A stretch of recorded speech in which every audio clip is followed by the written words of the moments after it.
We on a warpath. The price is going up.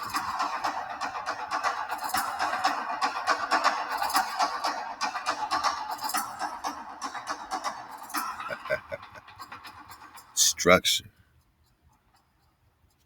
What is structure? Act of building, practice of erecting buildings. Something about building. What have you been building? How have we learned to build? How have you learned to build? If you want to build a kingdom, you must build their frequency. No frequency, no fortification, no mama, no Abba, no kingdom. Right? Hosea 3, no king. Long time without a king. Long time without an ephod. Long time without sacrifices. Anaga. But then you search for HaWah and Dawi. The priest Khan. The Prester. Now the Prester comes with structure by vibration. And all praise to HaWah, that vibration comes together. That vibration is law. You build in code. The act of building is your structure, but you must build in code. So the structure must be the code. Exodus 20 got us in code. No power before our power. No other gods before me. Structure. Hey. Manner of building. You build in code. We start with structure. Structure is what got us here. Manner of building. Form. Make. What are you making? Who is your maker? Who is forming you? Who is shaping you? Managa, we start with structure. Construction. The building, right? Oh, okay. Construction as the want of insight into structure, the structure and constitution of the terraqueous globe. Oh, that's the hijack. We're talking constitution and construction. Number 3, manner of organizing of animals. Whoa. Oh, you want structure like, you want to be organized like an animal? Or do you want a certain form? You want to be, a certain constitution, you know what I'm saying? A certain construction. Organization of animals. I'm going to let you let that sink in. Vegetables. A building of any kind. But chiefly a building of some size or of magnificence, an edifice, the iron bridge over the Cheyenne or Seine in Paris. All right. It is a beautiful structure. In mineralogy, the particular arrangement of the integrant particles or molecules of a mineral. The arrangement, the organization, the manner of building, the form, the make, the construction. We're just talking structure, we're just talking building. The act of building, that is. This is Prester John, installment number 71. We popping off in code with structure. Halal, HaWah, amen. We did it again.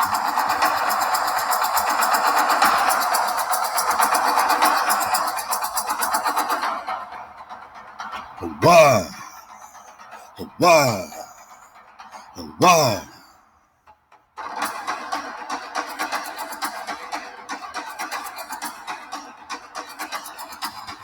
Oh, don't get it twisted. This wave ain't for everybody. The act of building. Help us build a fence for JoiWorld. It took a long time to physically, get the right group of cons together to physically build a structure, a magnificent structure, right? Yeah. Chiefly a building of some size or magnificence, man. I mean, imagine this blue, purple, red fence across an entire acre of land, Managa.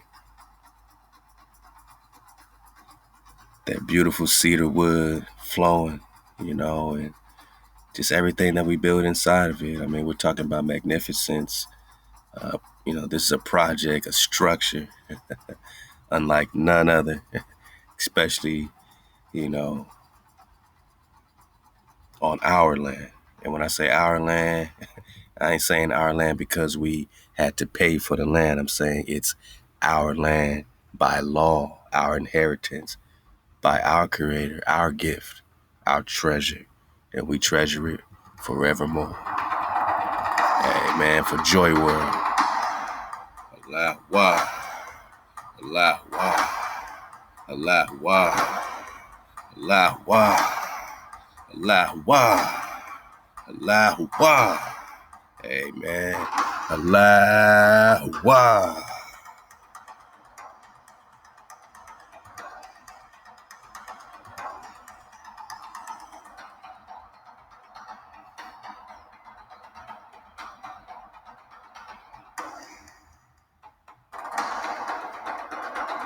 And we did it again.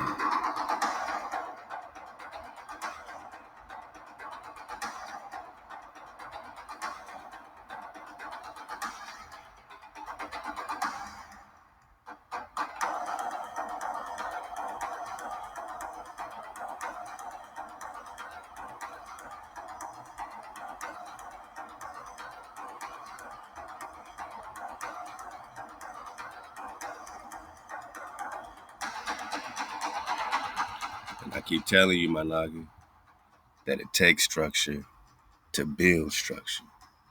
So don't walk into this house asking about where the structure is. We structured up in code. That's the act of building. The tribe that we've built has been built in code, which means it's been built in structure. Now, where do you stand in it? What do you want from it? What do you need out of this? Right now, we're building the fence. MHOE KTC. Because our structure is the code. Hey, HaWah to my 500 code keepers.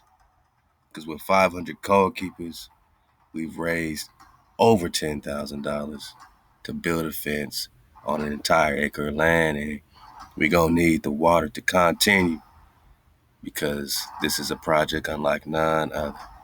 Hey, hi to all my anonymous family, man, Daryl Porter, man, everybody that continues to surf the wave and keep the water flowing.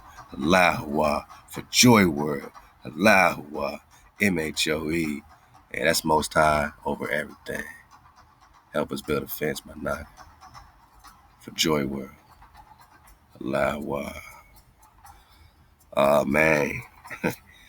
We've learned so much more about fence building. You know what I mean? And we're going to continue to learn and continue to build, continue to grow. This is our wall of protection. This is where it starts. You know what I mean? And the vision continues. The structure continues. The act of building, the practice of erecting buildings. Look out for us, man.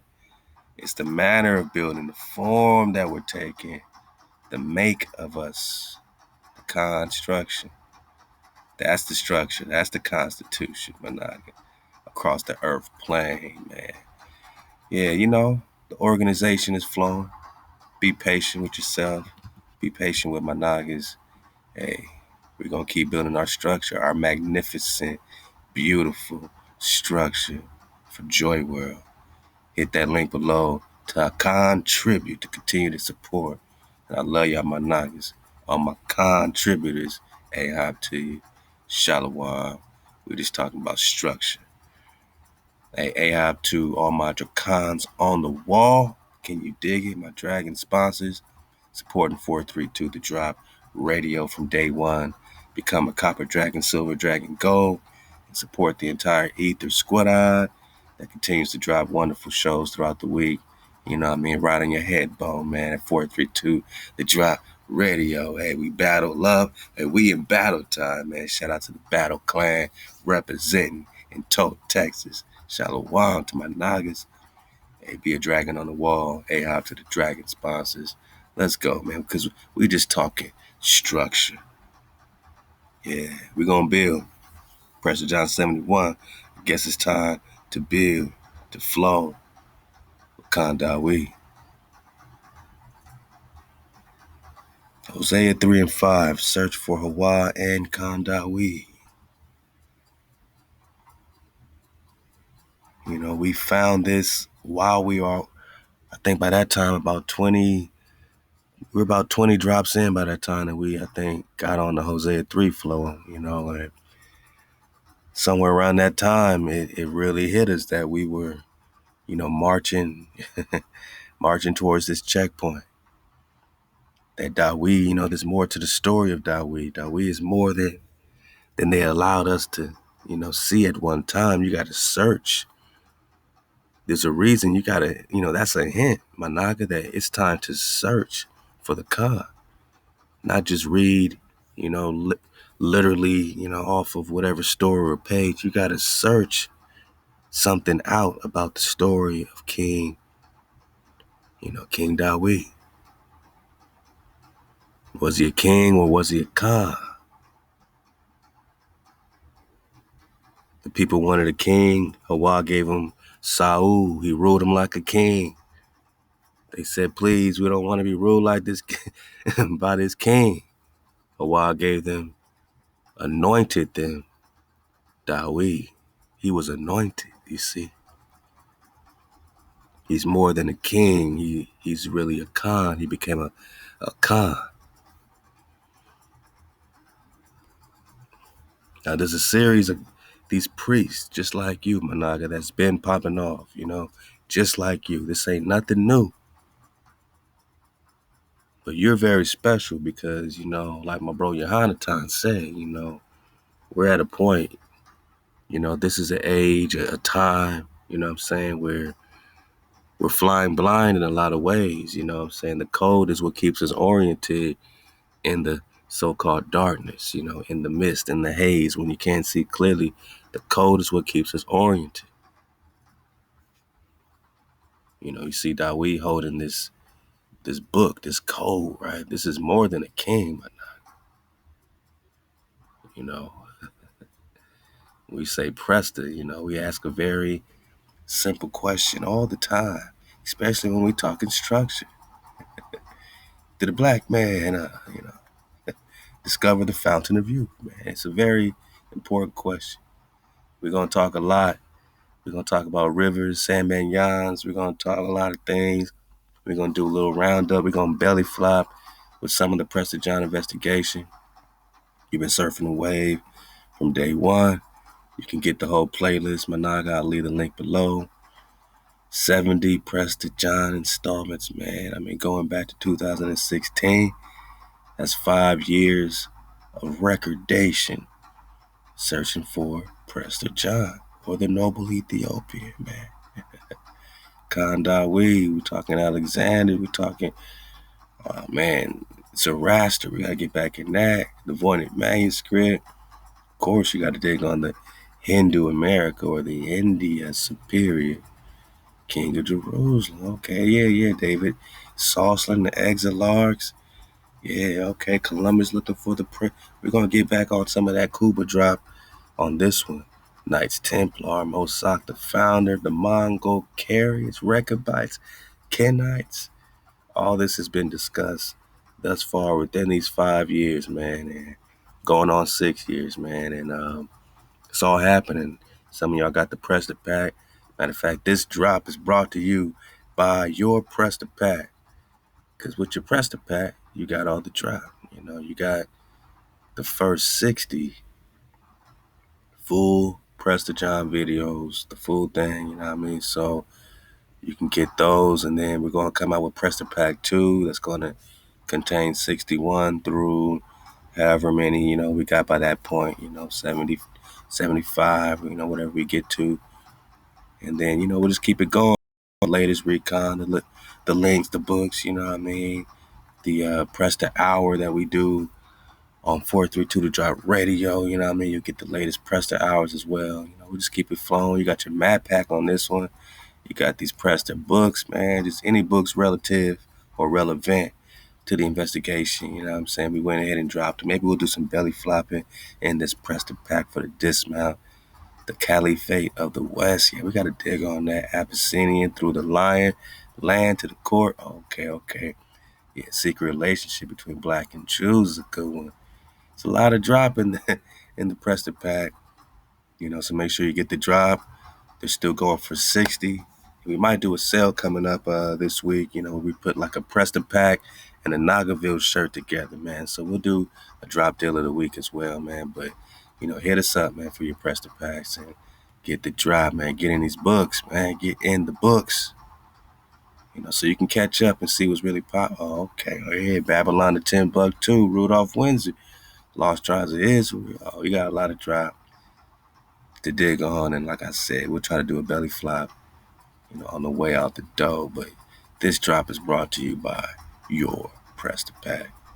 And yeah, we got a lot of books and maps. Got a whole link full of them. And we'll surf the way through this as well. Hyperlinked. Yeah, this is the $1,000 book right here. So $60 value. You get $1,000 books and beyond. You know what I'm saying? The full. Or you got the classic drop library link. That's a link that's they tried to take that down. You know what I mean? So we had to sneak it in.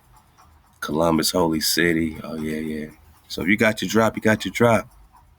And, get another one for someone you think needs it. These are the best gifts to give to somebody.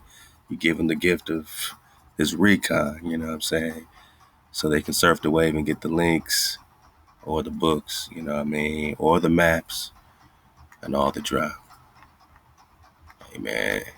This is the Prester out. Let go.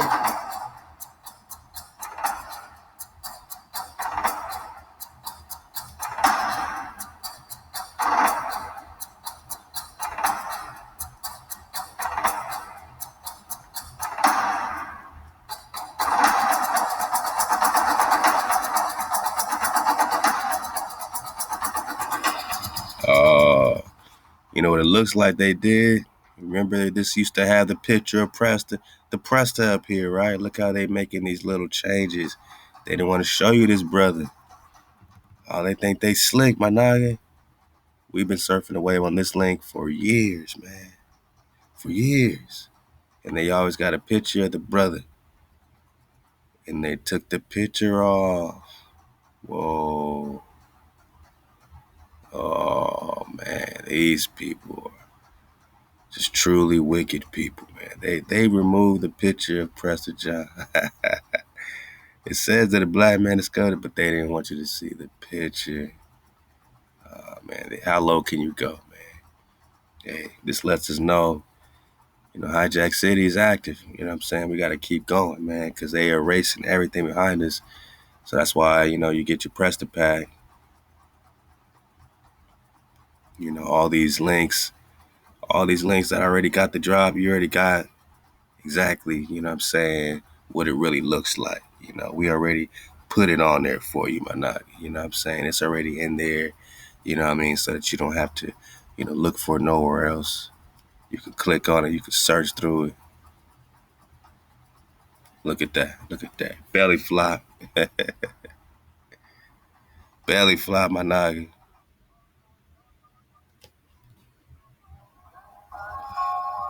Look, man, you in part 20 of the investigation. You in the Prester pack, man.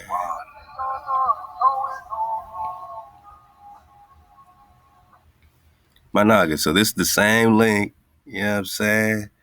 And this is the picture that they took off. Now I'm gonna go to the same link and you're not gonna see this picture no more, right? So what does this tell you? That they're removing our images, right? That they're continuing to attack our, intellectual flow, you know what I'm saying? So this is why we put it in video form. This is why we save them. And, because everybody got it, like if I ever needed it, I know I could be like, hey, Drop Nation, I need this video of such and such. You'd be like, yo, I got the Ether pack. I got the Prester pack. So keep up with the packs for me so that, my Naga's always got my back whenever I need a link or two or, I need a map. I need to find that, drop that video that they are attacking, you know what I'm saying? But they're attacking the links. So I'm glad we got it, and we could belly flop right to it. Pop off, Prester John 20 like this here, man. Told you, this Prester John 71. We belly flopping, man. Let's go. We belly flopping. Let's go. Theory of color. So he's rejecting this climate theory. That, you got to be black because you're in a darker climate, and you got to be light because you're in a lighter climate. Many of the ancients said that two lands lying east and west of one another would both have the same degrees of the sun and would be in all things alike. As to their equal share of the sun, this is true, but such is the variety employed by the majesty of great nature in her work, creative work, that we find from experience that the inhabitants of Guinea are very black. I can never say Guinea. All right, but Guinea are very black. So the inhabitants of Guinea are very black, whereas the inhabitants of the same latitudes beyond the ocean to the west are brown and what they call almost white. Right. These are the inhabitants of Brazil. Now we got into the Roman Brazil connection with the brother Fire. If any should aver that they are white because of the many forests which protect them from the sun, I would answer that there are as many as the dense forests in this eastern side. And if they should say that the inhabitants of Guinea are black because they are naked, and the inhabitants of Brazil so-called white, they just mean light, because they wear clothes, I answered that nature has given them an equal privilege in this, for they are all naked as when they were born. and that we may say that the sun affects them equally. And now it only remains to know if they are both descended from Adam. So, they're going into this theory of, the sun being hot or cold and all that kind of stuff like that. So let's go down right here. With these examples, we can see the dehumanization of the West African proceeding hand in hand with the demystification of the East and the concomitant disillusion of the idea of the noble Ethiopian. It is significant, moreover, that we see Pakeko speak of the Negro this way in the context of the comparison between him and the New World Indian. Although we have seen the concept of the undifferentiated southerly world of black devils, we're going to get into that chapter, appearing as late as 1520s, the Pigafetta's account of Magellan voyage. It is Pakeko's view, the unfavorable comparison hinted at both Columbus and Peter Martyr, that will come to the fore and prevail in the ensuing epic. Whatever the Indian is to suffer, he is to emerge gradually as a full-fledged member of the human family. Even when feared and despised, the legacy and experience of the fresh Western horizons will work in his favor and his respect. But the human condition of the Negro, circumscribed with chains of the body and spirit as Africa itself was by the trade routes of European ships, was with only occasion and fleeting expectations not to be thought about for some 200 years. The human condition of the Negro. Now let's get into this human condition of the Negro. Then we're gonna Man, we have Prester John 20 and just getting it back a little bit. You see this piece right here. This is in chapter 10 of Lost Tribes and Promised Lands. Get it in your Prester pack.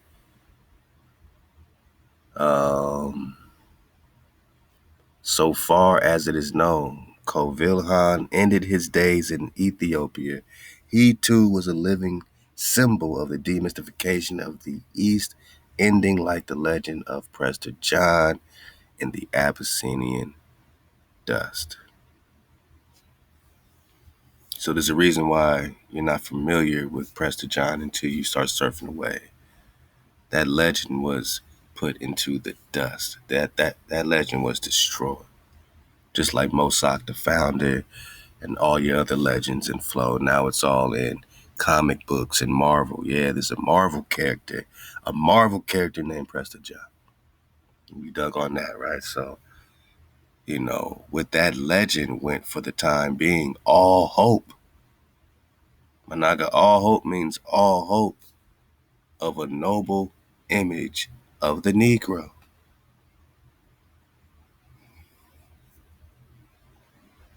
So if you don't have a noble image, what do you got? What, Obama? Jesse Jackson? Like, come on, that's not a noble image. That's just, Nagas, trying to pop off with and through whatever organization they're with, you know what I mean? But as far as an actual sovereign noble Khan, Hosea 3 and 5, you're going to go a long time without a king. You don't know what a noble image is? You ain't got no queen, no Amma. You haven't seen a noble version of Amma in real time? All hope of a noble image of the Negro to counter the one that was coming from where? With growing force out of West Africa. So now you're tied to West Africa, right? Now you're tied to African American. Now you're tied to everything except the indigenous kind of India Superior, land of Prester John, land of the king who has the noble image, right? Man, since they want to take it down, remember what that image looked like. You stare at this image and you remember what Khandrop looking like, man. We in the Prester pack. We popping off, man. Then remember what Khandrop looking like, man. Now that you've thought about it. Huh? I mean, we're just surfing the wave. We're just surfing the wave. Who is Prester John? Prester means priest. Wan means king. Like Wong. Like the Wong Khan. We're just talking Khandrop. Oh man, but we can't talk Khandrop without remembering one thing. Manag. Oh yeah. Oh, we got the dragons popping off, man. Hey, Managi, we on a warpath, man. The price is going up. Let's go. Let's go. Oh, man. We popping off, man.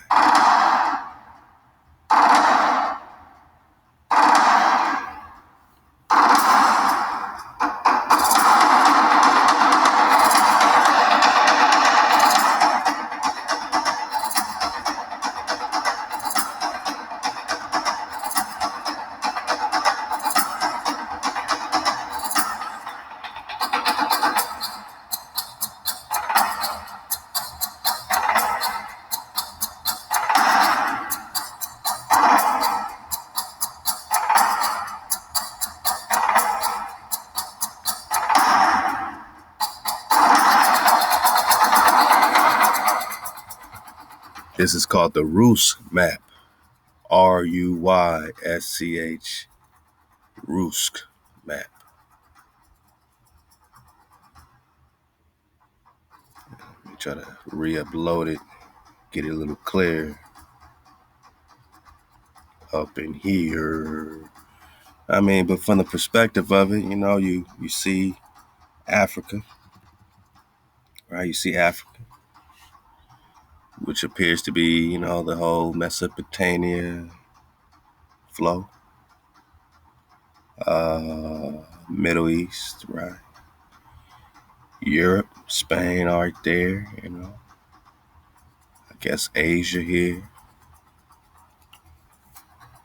So you go to the other side, you see this big chunk. Perhaps South America, but we're going to see what they call it. It's very strange. And then North America would be based on projection-wise right here, right? Asia's over here in Europe, right?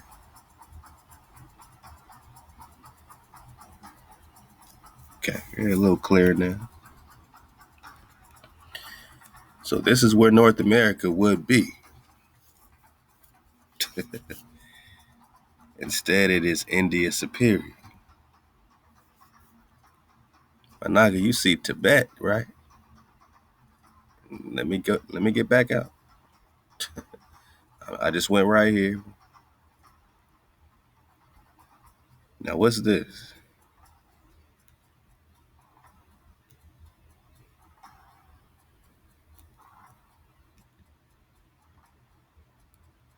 Oh, Tarazanta. So is this Antarctica or is this South America? They don't have anything really mapped out to distinguish, but it's still, a very interesting look, man. And remember, Terra Sancta means holy land. Okay, so we saw, we got maps. Get your map pack. You got Holy Land, Terra Sancta maps. Man, we still in the Prester pack. Yeah, we still in the Prester pack. We still in the Prester pack. Within the Prester pack, we do got a map pack. And these map packs, we drop map pack 1 absolutely free. Anybody that hit me up said they want a map pack, So we've been dropping this to the Nagas. By the time we put on the flash drive, a lot of my Nagas already been surfing away. I already had the drop. Tara Sancta, yeah. I can't make this up. Map pack.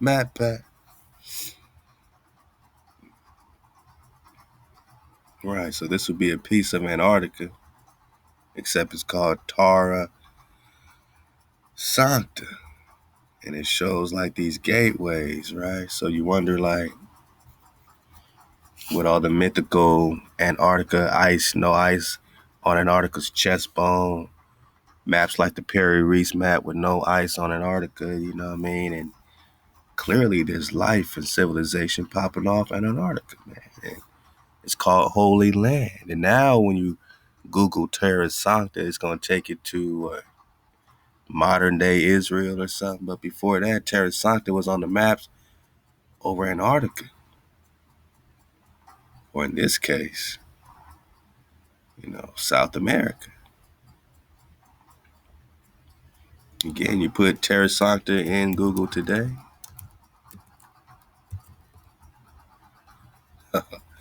It's a lot of Terra Sanctas. You got Terra Sancta pilgrimages popping up. Oh yeah, the footsteps of JC, right? So you must be talking Holy Land like Khandrop for real. Nowadays they're gonna take it in modern day Israel, right? We got to get our passports to go over here, right? Come on, man. To do that, we got to get the tenderoni jab. We got to get that in order to even get our pass, to even get on the plane. I mean, oh man, that's a lot of work. I don't think HaWah wants us doing all that. I think we're in Tarzanta, the real Tarzanta. Map pack. Yeah,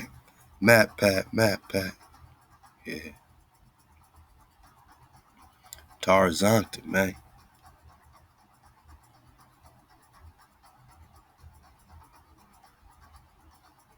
Love to my Ock that dropped this beautiful work, man. Found this map. Just in case you didn't understand when I said Tarzanta, they got it over Antarctica, right? Because this is South America. This will be North America. Except on these maps, this is what? India is superior. I mean, does North America exist, Manag? I mean, we still got to answer this, right? Now, they try to put Tangu. Let's zoom in on Tangu. We're going to bust them out in real time. This is very important. This Tanduk is Tangu. Tangut, Tenduc, all the same name. And we got that out of Prester John and Legend and sources.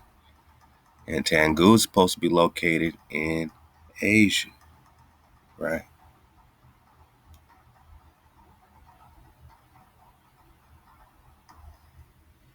Back to this Carte Ptolemaios 1548, man. That has Tangu right here. Now they would try to put it way over in this Asia over here, right? But you see how they got Zagatai right here and Zagatai right here? But this is India Superior, not North America. Things that make you go, they even got China right here, right? Yeah, man, they got China, right? La China, right? Cathay, Cateo, which means a pure land. That's where they get Cathay from the Cateo. Cateo is Cathay. By the time we read about Wong Kong and the Cariats, now you got South Carolina, North Carolina, the Cathay, the pure land. Kara meant melanated, so it's the melanated Nagas of this pure land, the promised land, melanated Nagas of India Superior. What's it got to do with Florida? And Tangu. Okay. All right. Let's slow it down, man. Now you see how this is kind of interesting, man. I never really noticed this piece right here, right?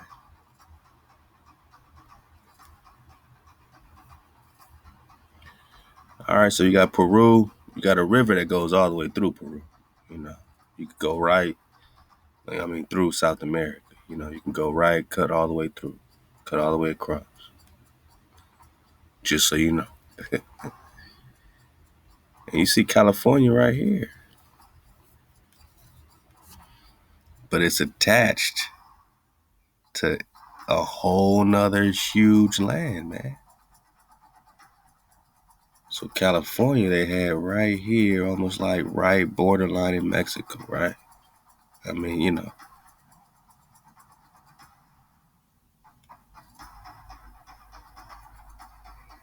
tell me, man.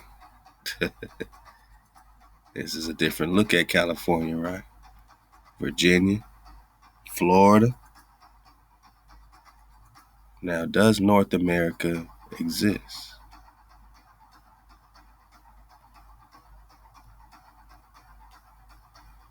And what's up with Taurus Sancta?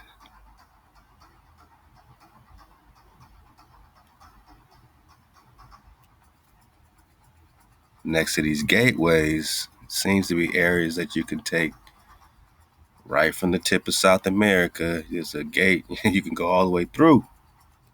You can cut through Antarctica. And look at how they already mapped out all these regions, right?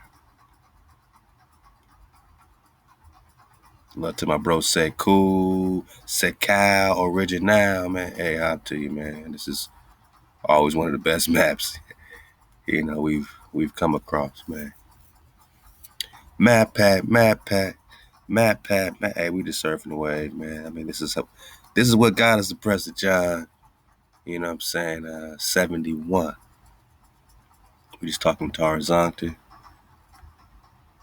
We in that map pack. We in that Prester pack. So, all that comes with it.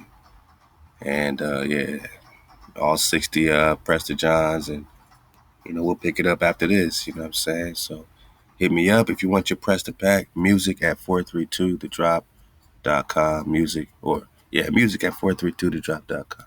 Let's go. All right. Slow down. Slow it down. We're just talking Dawi.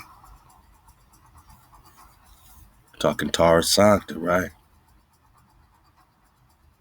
They're taking pilgrimages because they're calling it Holy Land.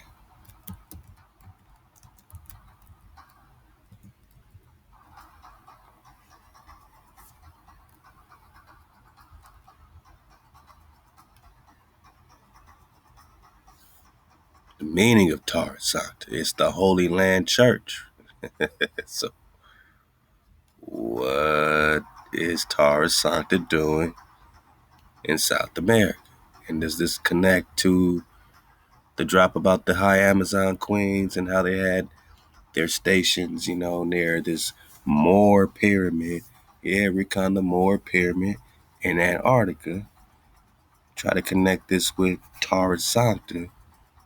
And yeah, it gets very mythological, huh? You get into dragons, mythical kingdoms, and all types of fly stuff. This is Prester John 71. Tara Sancta, huh? Okay. All right. Slow it down.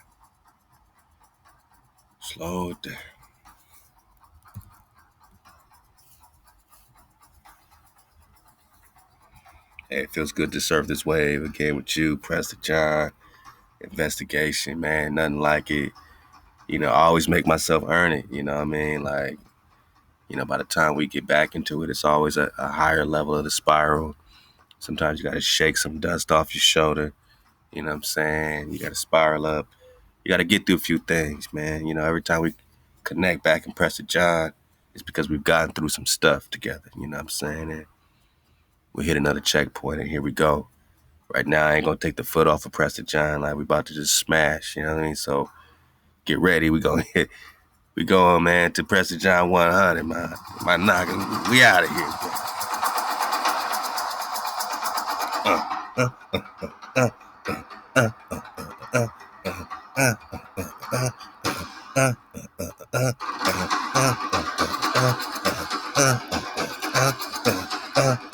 Hey, man, we out of here, man. So I ain't gonna take my foot off the gas. That's why I'm just taking my time with it. We smashing from Prester John 71 all the way to 100, man. And we out of here. You know what I'm saying? So, we'll apply everything we've been learning and been doing. We'll apply all that damn research and recon, the cities of gold, all the flow, Estebanico, you know what I mean? We're going to apply it all, the flat drop, the orientation, the frequency, 432, the 9 spiral, all that. And of course, we're applying the code, my nigga, because it starts with the structure.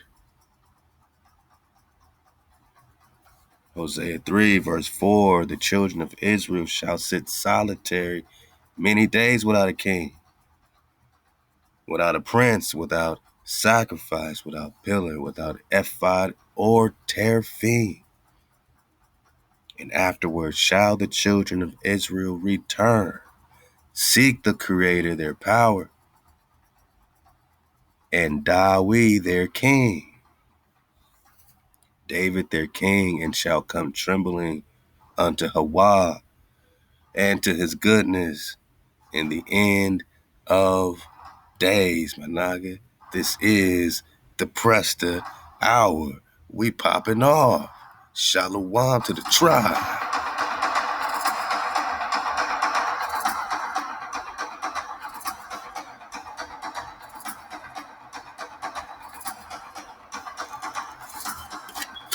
Oh man, if the Christians had this would be on every bumper sticker in the US of A. But you don't have it. This says search for the Creator and David.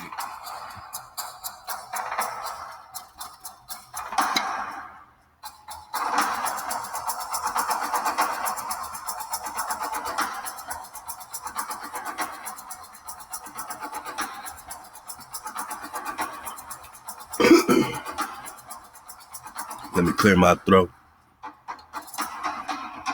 Drink my tea. It's gonna get good. Let's get it. We just getting started. So Afterward shall the children of HaWah return, seek HaWah, our creator, MHOE. So what does it mean when you seek HaWah? UKTC. Exodus 20 got us in code.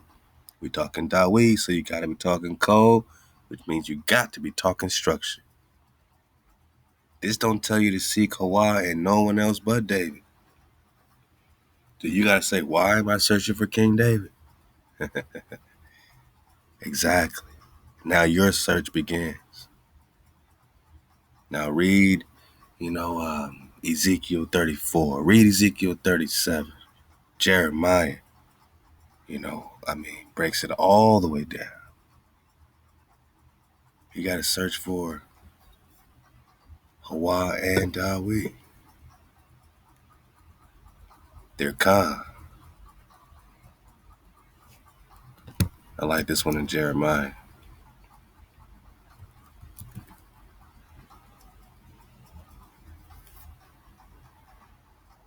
Allow HaWah. Just allow HaWah for the tribe, you know what I mean? For my tribe.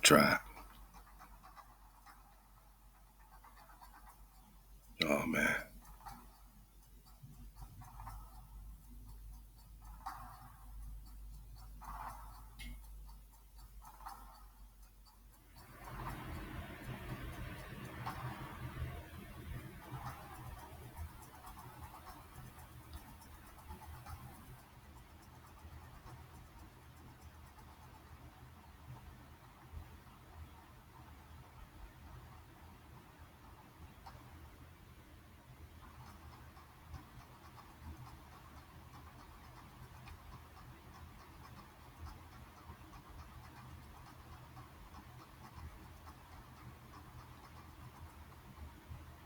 There we go.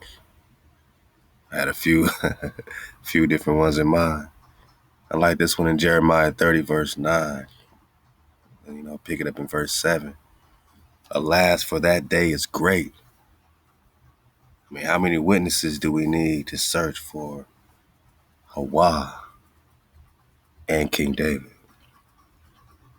This ain't no competition. This is about truth, man. You want to walk in it. You want to, make your own, fested, murky pool of syncretinizing, a bunch of different things and missing out on the main elements, the main components. Without Dawi, you got nothing.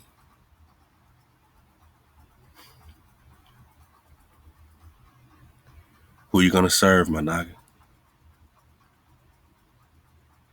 Alas, for that day is great, so that none is like it. It is a time of trouble unto Jacob, but out of it shall he be saved. Let's go. And it shall come to pass in that day, says HaWah of hosts, that I will break his yoke from off his neck, will burst his bands, burst your bands, and strangers shall no more make him their slave, their bondsman. But they shall serve HaWah their power, and David their king, whom I will raise up unto them. Therefore fear not, O Jacob, my servant, says HaWah. Neither be dismayed, O Israel, for lo, I will save you from afar, and your seed from the land of their captivity.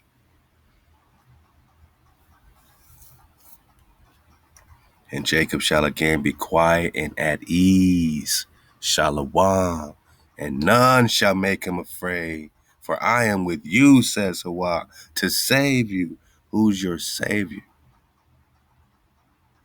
I will make a full end of all the nations where I have scattered you, but I will not make a full end of you, for I will correct you in measure.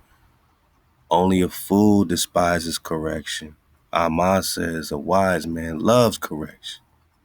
I will correct you in measure. You still getting corrected in measure, but I will not utterly destroy thee. But you know what I will do? I will break your yoke from off your neck. I will break his yoke. Who's his? That's your enemy, my noggin. Burst your bands, man. No more handcuffs, my noggin. Strangers shall no more make you their slaves, my noggin. All this comes in the frequency of what? Verse 9. But they shall serve HaWah and David their king. You have one shepherd forever. All praise HaWah. This is what got us in our investigative flow when it comes to Prester John 71. This is what got us here. I mean, continuing, you know what I'm saying? This made it so that we did not let up. We did not let up, man, off this investigation. And this is our proof, our published proof, you know, that we continue seeking that we as a tribe. I know my tribe is spread all across the plain, man. You know, so many great Nagas that I look forward to signing up with in real time. That, you know, we just haven't had an opportunity, you know what I mean, to, you know, really see, you know, just be eye to eye, shoulder to shoulder, and be building together for JoiWorld, man. Be building for HaWah. You know what I'm saying? I just look forward to my real ones, man. You know what I'm saying? We've done what we can, but we need you, my Naga. We need you to contribute, my Naga. We need you to help us build our fence. We need you to be here. We need you, you know what I mean, to help us discover this fountain of youth. You know, because, you know, did a black man discover the fountain of youth? You know, I can't believe they took this picture down, man. I can't believe this, man. Unbelievable, man. I mean, hopefully it's just my computer, you know, but just despicable, man. You know? But, you know, we got the drop, though. We got the drop. Let's press the John 71. You know, we out of here, man. We out of here, boss. Take our pictures down. Take down the links. We out of here, boss, because we in code. I am HaWah, your power that brought you out of bondage, out of Egypt. You shall have no other power before me. Thou shalt not make unto you a graven image, nor any manner of likeness of anything that is in heaven or in the earth beneath, and that is in the water underneath. Thou shalt not bow down unto them, nor serve them, for I am HaWah, your power, a jealous power, visiting the iniquity of the fathers upon the children unto the third and fourth generation. I gotta ask you, are we in this fourth generation, my night? Is it the fourth quarter? You know, are we still hitting that payback from 4 generations ago? Now we talking dams, out of code, other powers up in their churches, showing mercy, though, unto the 1,000th generation of them that love me. So HaWah will punish you for 3 or 4 generations. But if you give Ahab and you keep the code, HaWah will show mercy unto your generations up to the 1,000th. That's super Ahab, man. That's like you right now are breaking the spell, right? You KTC. And let's say, you know, 4 or 5 generations from now, maybe they going off a little bit. HaWah can annihilate them, you know, but instead HaWah will show them mercy. I mean, you know, all praise HaWah. That don't mean that they can go reckless, but it's like, yo, I'm gonna let them slide because 7 generations ago, 70 generations ago, you know what, 700 generations ago, you know, there was a real special Ak, man, you know, a real special Aqua. And because of them, I'm gonna let you slide for 700 generations ago. I mean, he said up until the 1,000th generation of them that love me. How do you show love? You keep the code. Keep my commandments. So That's amazing, So that's rule number one. This got us in code. All right, this is how you seek HaWah. Don't take the name of HaWah in vain. Rule number two. So rule number one, no other gods, don't bow down to them. They break these up into two commandments. They're all one commandment. No graven image, don't bow down to them. You get it, right? No other powers. That's rule number one. Rule number two, don't use your breath of security in vanity. Don't just say things concerning HaWah to say them, or say HaWah said to do something that HaWah did not say to do. Don't use your breath of security in vanity. You don't want a secure breath. You don't want a secure foundation. You don't want a vain breath, and you don't want a vain foundation. Imagine building a vain structure. Do you want a vain fence, or do you want a secure fence? Do you want a vain breath? Well, that's no breath at all, right? That's not structure. You need to build. You need to be formed with what? Breath. With what? Security. Right? That's the real fortification. That's the real construction. So that's rule number two. You got a problem with any of them? Let's get in code together, my niggas, because that's going to protect us. That means when you join up with us, you add in code keeper frequency. We need you, man. We need you in this war, the spiritual war. Let's go. Rule number one, no other powers, man. No say all this in the name of Yahweh Shah, Yeshua, Jesus. None of this stuff, man. Get it out of here. No other powers. You have no other savior. Isaiah 43. Let's go. Because I can't talk Dawi, my nagi. We can't speak Dawi without speaking about the code. Whom I will raise up. Why does HaWah say they should search for the Creator and David? That means you got to get in code before you even look into this investigation. Back to Hosea 3. You got multiple witnesses, Jeremiah, Hosea, Ezekiel. Dig on Ezekiel 34 and Ezekiel 37, my noggin. And it goes on and on, man, when it comes to, those scripts that are, hinting at something greater about this David flow, about this Mashiach flow. And then when you get into the Prester flow, it blows it wide open. It's mind blasting, and you're getting into a fountain of youth, an immortal king that got this mem sauce flowing. Afterwards shall the children of Israel return, seek the Creator their power, and David their king, and shall come trembling unto HaWah, and to his goodness in the end of days. We're just talking Kandawi. Who is Prester John? What do you mean, Jeremiah?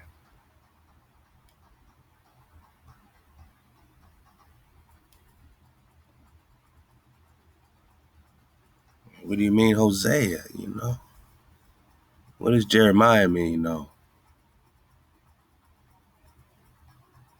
Jeremiah 30, verse 9. But they shall serve the Lord their God, the Creator, your power, and David. Hosea 3 said, in the end of days, this says, whom I will raise up unto them. The Christians aren't looking for David to be raised up. The Christians don't even have a scripture in the Tanakh saying JC is going to be born and be the son of God and be raised up. There's no prophecy to this. They still prophecy to apply it to that.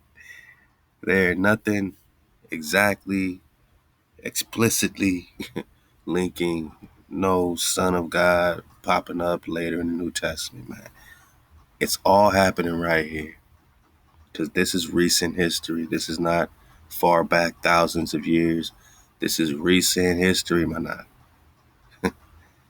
You just lost all this. Hosea 3, you just lost all this. You went a long time without a king. We just read Lost Tribes and Promised Land, the last noble image. It said Prester John is the last noble image. left in the Abyssinian dust. HaWah says, I will raise him up. I'm asking who is Prester John?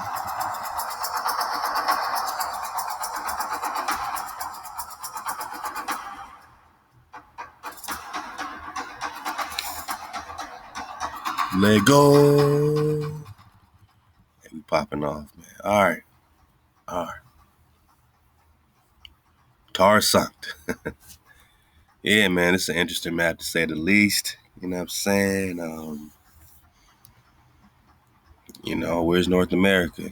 Does North America exist, right? We've been asking that question time and time again. Does North America exist? There's another evidence of it in this map right here. And I guess, what do you think this is? South America or Antarctica? You tell me. It's a big piece of landmass going inland. You tell me, my naga. It's Tara Sancta, though. Holy land. You don't know about it no more. If it's South America, then this would be what? Peru, Jerusalem flow. But this should definitely be North America, we're just talking this area. Unless there's just no North America on the map. But what lets us know that we are talking the same thing is we look on this map and, we pick out certain names like we see it again, Tangu. We just got it, right? Where do you see Tangu here? Tangut. Can we find Mangi? Can we find us some Mangi? Oh, Mangi right here. So we have a couple of hard hits showing us that this is the same area. Now, what we don't see is Tibet on this Ptolemaious 1548, but we would have to assume Tibet would be right around here.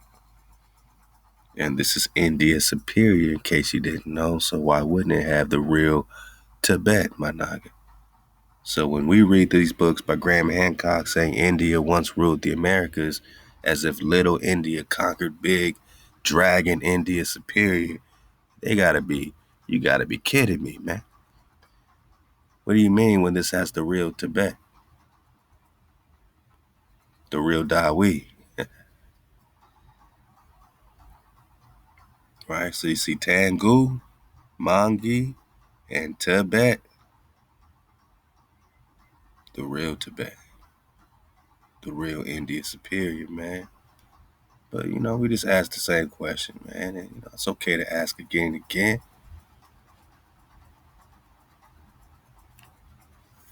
Does North America exist?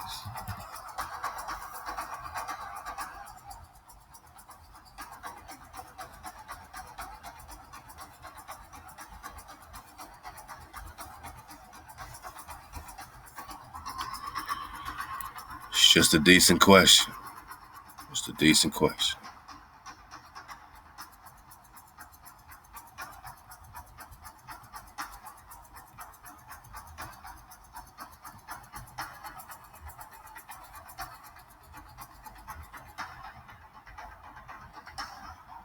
Where's North America?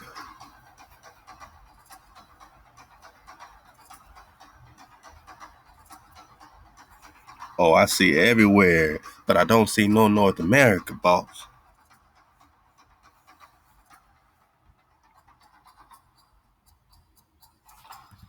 I see Grand Tartary, which is where they're getting this Tartaria from.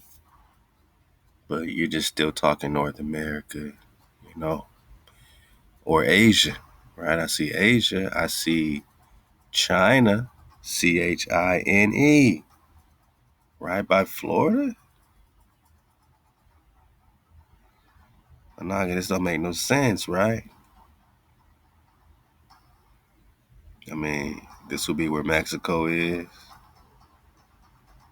And China's right here. So, we got that Atlantic journal before, and it was talking about taking a journey from China to Mexico, like 10 days journey. That would make sense depending on your boat, your route, 10 days. But China, where they trying to put China, would not make no sense for a 10-day journey from Mexico to China. I mean, the whole orientation has to be, re-examined, man. And where's North America, man? Come on. South America, India, Superior, Mangi, again, Tangu, up top, Tangu. So don't tell me this ain't Tangu when we looking at Tangu. Right, so now we know we in the so-called North America here.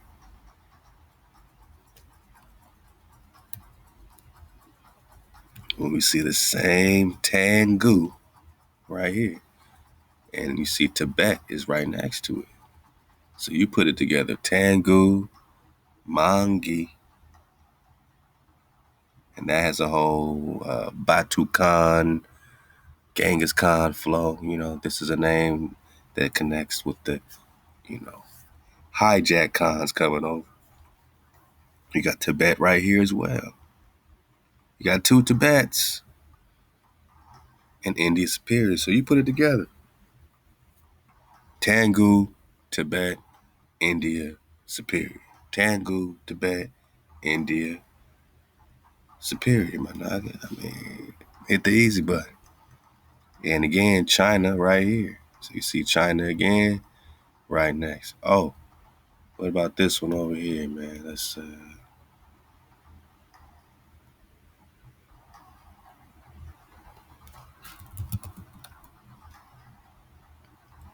dig on this map. Map pat. What do you see right up top? This is the Great Khan of China. And then the big old Cathay in red. I'm going to get it closer. I'm just giving you the perspective. Look at big old Antarctica down here with people popping off, and they're trying to make it like the home of devils, but they can be talking about the dragons, That's how they depicting it, right? You see Florida right here, and this will be connected to what? It's supposed to be America, right? But do you see Missouri, Kansas? Nah, you see land unknown. This the land of the fire dragon. But I get this map is a map of America and the way to China as men believed it to be, which an old pilot showed to King Henry VII in the year 1500. I'm just reading from the bottom. So we just saw the 1548 Ptolemaic map. This is the 1500. The other maps with no North America are also 1500s maps. So clearly in the 16th century, there was no North America. So your whole perspective is whack, thinking you're in North America. You're in India Superior, man. So you're trying to leave here to go to the Middle East. You are in the East. You're in the Orient. They call you the Oriental, right? Come on, man. It says China right here where North America would be, right? Let's get it closer. You see China? That's not what China's supposed to be, right? The Great Khan of China is over here, right? Huh? I can't make this up. This is 1500s. City of Kanten, the Great Isle of CIPANGU, which some call Japan. Body bag. Man, I'm about to throw my lap. Body bag for the illusion. Okay. I want to talk about this CIPANGU, man. We're going to talk a little CIPANGU next. We're going to get into CIPANGU, man, because, we're going to see how this connects with this Great Khan flow. We're just talking Juan Khan, Prester, John. This is the Prester. Ow.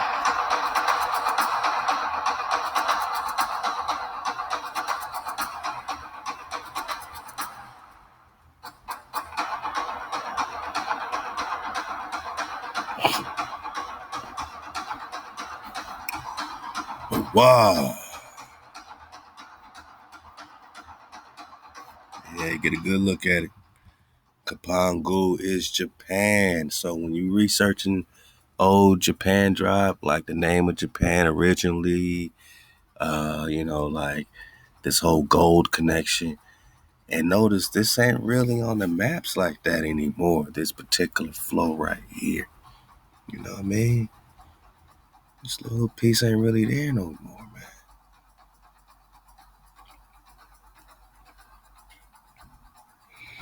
Now again, where's South America on this flow? You know, I don't even see where. I see Florida. Right here's Florida. Now this gets my noodle bacon. I think some people even suggested this. So love to you.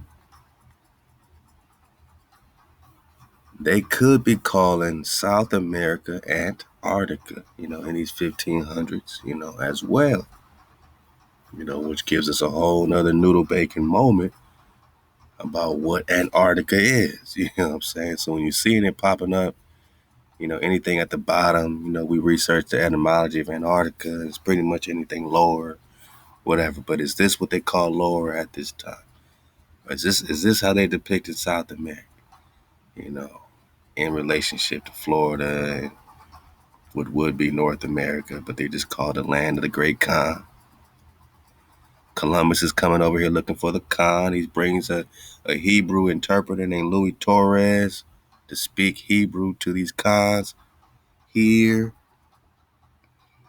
I'm putting this history together for you, Managa. They find you here, then tell you from Africa somewhere, right? But they find you in the land of the Khan. They're looking for the cities of gold. We talk dragon, you think we crazy. They got dragons on a map that says this is a fire dragon. A fire drake. Come on, right over Florida.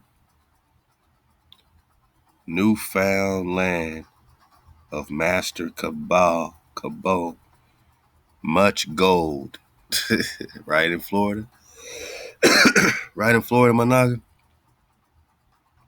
This is the great strait that which the leader from us leadeth us to Cathay, isles full of savage men. Cathay, Managa, right? We just got that on the map, and that's supposed to be their ancient. That's Marco Polo's ancient terminology for China. It was Cathay. Now he's saying this is the strait that leads us to Cathay, right below Barbados, right, right by Trinidad. You know all that flow. They get all the way over here to get to Cathay, land of the Great Khan. Bang. Here is Ptolemy's India. Inda, full of gold and rich spices. What are spices? That's a whole nother flow. India. So this India here is pretty much where Mexico would be. I mean, are we putting something together here? And is this Antarctica or South America? Okay. Remember they said what? It's the map and the way to China. You saw where China is. China's just North America, man. We keep getting that in all these different maps. So Marco Polo knew that Cathay or China, the Kana, is America. A map of America, the way to China, as men believed it to be. Do you believe them or the hijacks today? You know, who's lying to you, you know? Which an old pilot showed to King Henry. So this is a pilot. He saw it from the air. All right. He showed it to King Henry the Seventh in 1500. Where is North America? Take a good look at this. Same orientation, Greenland. See Atlantis over here. All right. Then you got the Azores, and that's when you get to the other side, right? So, where's North America, man? I'm just asking. You know, we just surfing the wave. So this is closer to that, which we just got. Here, it connects to a very similar land piece, which, you know, is why we feel like it's the same thing. So is it South America Antarctica. Antarctica looks the same way, right? But they call it Tierra del Fuego. So how you get hot land where it's supposed to be all ice? Good question. This looks like very hot land. They call it devil worshiping, devil savages land. You know, super hot. No ice, no cap on Antarctica's chest bone. And here's the evidence. They're calling it fuego, man. Fuego, and it connects ping pow very similarly. And here again, you got the Mongi, the Tangu, the India Superior, and we know that Tibet is also here. We're just getting our orientation. Tangu, Mongi, and you got two Tibets. And a Koroma. Oh, we got a Romani flow. But you got it all in the, superior Naga India flow. It looks like Gog right here. Or Magog. Okay.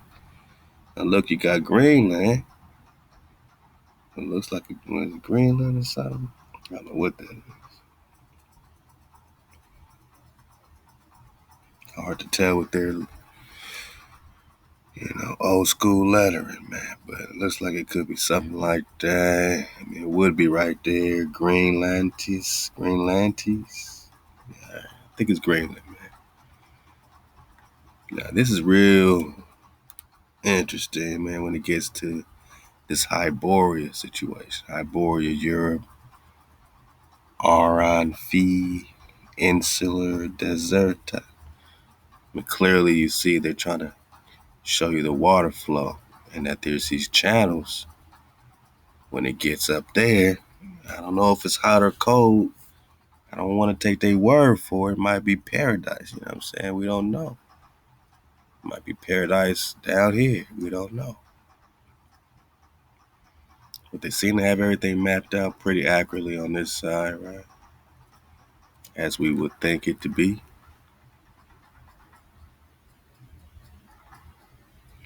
Mauritania, Barbaria. Who's the barbarian in Barbarian? Yeah, man. All right. So, what's going on over here then?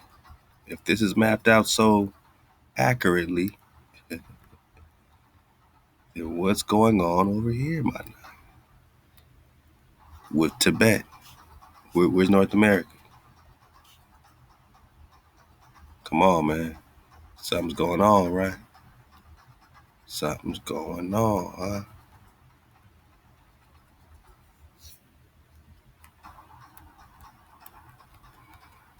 This kind of looks like it would be where Florida is. This Terra Nova, you see Barbados. So that's Barbados Islands.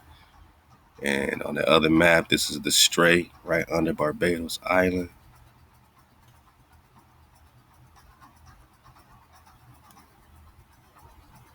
You see Barbados. These are the little islands. All right. Here's the Strait, leads us to Cathay. All right, so bang, now you enter Cathay. Now you enter the land of the Great Khan, right? That's why we got Prester John on these maps. But hold up. Same thing here, Barbados. Bang. So then you'll enter what? Cathay. Following that same flow, which leads you right to the same flow. Now you're in the land of Cathay. You went by Barbados. I'm just correlating. We're gonna dig again on these on this CIPANGU, on this Japan, because if this is the real Japan, that makes sense, because this is the real China. So what is that over there? Fake Japan, fake China, fake India, Managi. All that, man. Fake Cathay, whatever they want to put over there. They've duplicated from our real world to formulate a secondary one. This is Thoth 101, man. This is duplicity 101, man. They're telling you where India is. Here's Ptolemy's India. Here is Atlantia, Plato's Atlantis here, Ptolemy's India here. All happening right here, my nugget. Barbados. All right, so this will be the Caribbeans, the Caribs. So CIPANGU is tucked in right here, but when we look at these, maps, you're not gonna really see this. Like, where did it go? Where did Japan go? You know, even here, you cut through Barbados, CIPANGU would be right here. But where did it go? Let's go.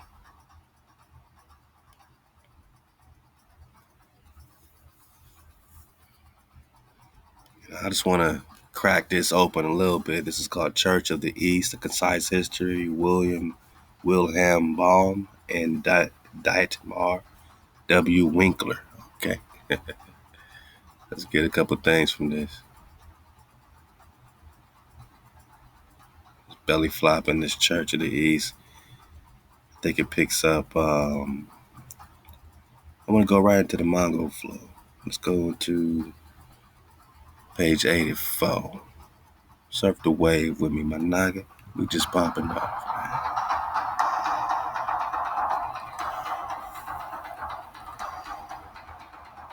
It's got a lot of drop in this belly flop.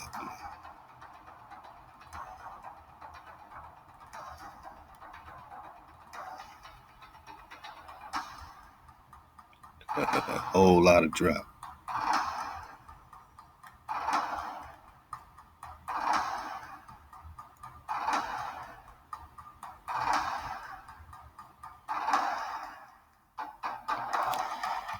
The Mongol Empire was founded at the end of the 12th century. I belly flop to, you got the document, go to chapter 3, The Age of the Mongols, 13th and 14th centuries. Keep these maps in mind as we go. The Mongol Empire was founded at the end of the 12th century by Genghis Khan. He first allied himself with the Christian prince of the Karaites. So when they say Christian, they're not talking about the Christianity you know today. They're talking about Hebrews. They call them Nestorian Christians, which meant that they're connected to an old wise king or council. So this prince of the Karaites, right? This is where you get the Kara, like Carolina, South Carolina. This means black or melanated, and they call them the Cathay. They're calling them for short the Karaites. Tagoro, who did not lead a particular Christian life, but who was very probably became the original model for the priest King John. Priest King, that means Prester. King is John. So priest King is the Prester. Now they're saying this Mongol, and again, Mongol just means great ones. This great one is the model, right? They're saying for the priest king. Now we're searching for Khandawi, right? Let's go. Tagoro first had to prove himself against his uncle Gurk Khan. With help from the Kin people of Peking, he defeated the Tartars, and as a result, or as a reward, received the title Wang Khan or Ong Khan from the Chinese courts. With his title, he entered history. Genghis Khan's father, Jesugui, also helped Tagoro achieve victory over his uncle. However, disagreement later developed between Genghis Khan and Tagoro was murdered in 1203. Now, we've looked into this Genghis Khan, King David war, because, that's what they're not telling you yet, is that this is King David. If not, the OG David, this was his son, or one of his sons that are carrying the title of a David that was murdered in 1203 by Genghis Khan. And they say it was because Genghis Khan wanted to be a real Khan. He wanted to marry into the Davidic family, the David family. He wanted David's daughters to marry. David said, no, I'd rather burn her alive or something like that than give her to you. They went back and forth, and, Genghis Khan pulled up. And the biggest world war you ever never heard of ensued. Probably changed the entire landscape of this place, And they say that, David was murdered, or Tagru was murdered.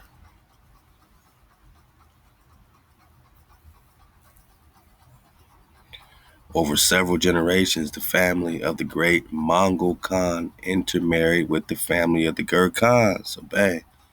As soon as that happened, Genghis took all of these daughters of the Prester from the Persian historians Joviani and Rakid ad-Din.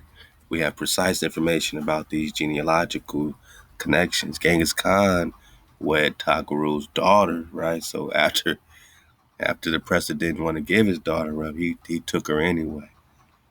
So this is when they started going to the,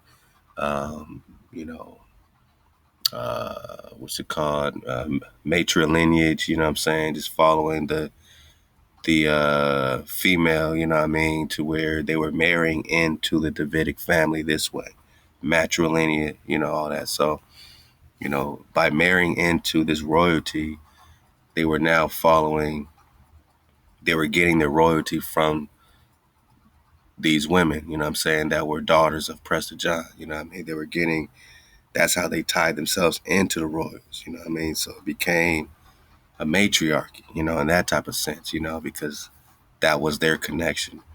By taking the captive daughters of true royalty, they were tying themselves into history or royalty through the Khan's daughters. And then this one is Ibaka Beki. All right. So it says Genghis Khan wed the Prester's daughter, Wang Kong's daughter, right? Wang Kong's daughter, Ibaka Beki. He says his eldest son, Joshi, married her sister, Bek Tumish, and his son, Toli, married her sister, Sorkakatani Beki. The latter became mother of the great Khans, Manki and Kublai. Anaga? So when you're watching like Marco Polo on Netflix and they're showing you some of the Kublai Marco Polo flow, trying to mix the Prester in real slightly with in the desert, this mysterious man in the desert. But these daughters that are daughters of David, daughters of the Prester, because they married into him, they now had this connection with royalty. And these priest sisters became the mother of the great Khans. Even after the hijack Khans, after Genghis Khan hijacked it, this Prester flow was still in honor. They were mother of the great Khans. That's how serious this royalty and this royal connection went. That's why at last Lost Tribes and Promised Lands, Rudolph Sanders is saying, man, after this legend went, was the last noble image of the Negro, man. You don't even know. You are the definition of nobility. Your daughters, your sisters, Managa, when they took our queens, what I'm saying, they became mother of the Khans. So now you got Kublai popping off. Now you got Mangi, which I believe is the same as this Mongol we keep saying.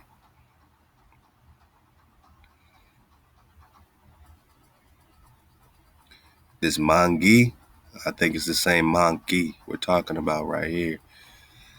Because, with Kublai, Mangi, these are real powerful Khans in the line of Genghis. We see Mangi right here in the middle, spelled Mangi. I believe, just based on the Recon, it's the same as this Mangi right here, or Manki. All right, then you got Kublai. What's this got to do with Cuba, man? Let's go. As well as the Ilkhan or Lilkhan Hulagu, who were fond of the Church of the East because of their mother, though they did not themselves convert to Christendom. So they're saying that a lot of these Khans under Genghis did convert to Christendom, and some became, converted to Islam. You know what I'm saying? So, you had a mix going on, at that time of, it was all political. You know what I'm saying? It was all political popping off. And again, man, does North America even exist, man? We're just talking politics. We're just searching for the Prester. And remember, we are on a warpath, man. Let's go, man. Let's go. So after Genghis Khan, first his son Ogdai came to power, followed by Ogdai's son Koyak, of whom it is said he was a Christian. And again, take that very lightly of, whatever they're talking about, whatever sector of this and ideology of that, but they're classifying them all as Christians. Then we got other scholars saying that, they're called that, but in no way were they actually that. So, it's a very loose term, kind of like black. After the death of her husband, Sorke Kaktani Beki became the head of the line of the House of Tolu. Again, matriarchy popping off, right? Now, Sorkaktani was that was the youngest sister, I believe, of Taguru or the Prester, the Dawi. So she became head of the House of Tolui, Tolui, and in 1250, she obtained for her son Mangi the position of Great Khan. So now Mangi is popping off right here on the map. We're talking India, Superior, my nigga. How we looking, man? How we looking? Make sure we good. Oh, we just getting started. Let's go. We on the warpath, man.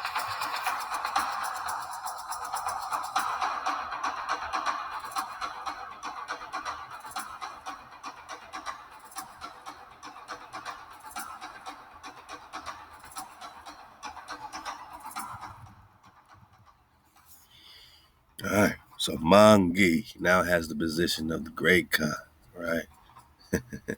Right, the Great Khan. We over here. This is the Great Khan of China.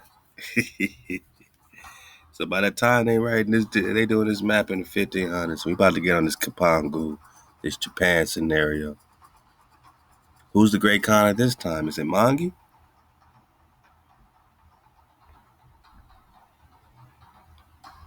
Somebody under Mangi? All we know is that by the time they pull up past the Barbados Strait, or past Barbados, they hit the Great Strait, which leads them to Cathay. Bang. Here's Japan, and here's China, right? And again, it's not the only place we see China.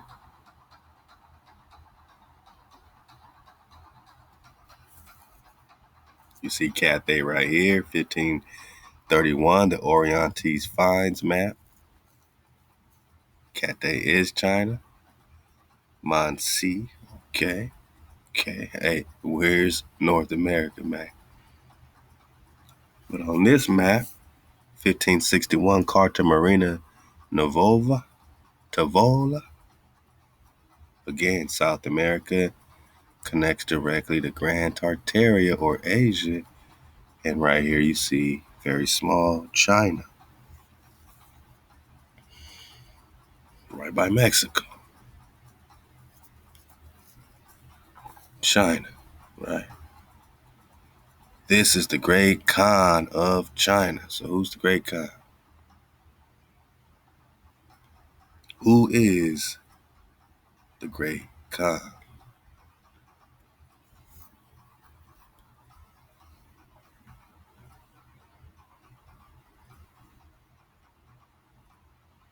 Magi becomes the great Khan, who is the son of the head of the line, or David's daughter, Sora Kaktani Beki. 80 years after her death, East Syrians still venerated her picture in the church of Khan Chow or Cow. So when you looking at, the Pope looking at this Black Madonnas, and you don't know who these sisters are that they're still venerating in the Vatican in different areas, these are the daughters of Prester John. This is your evidence, my Naga.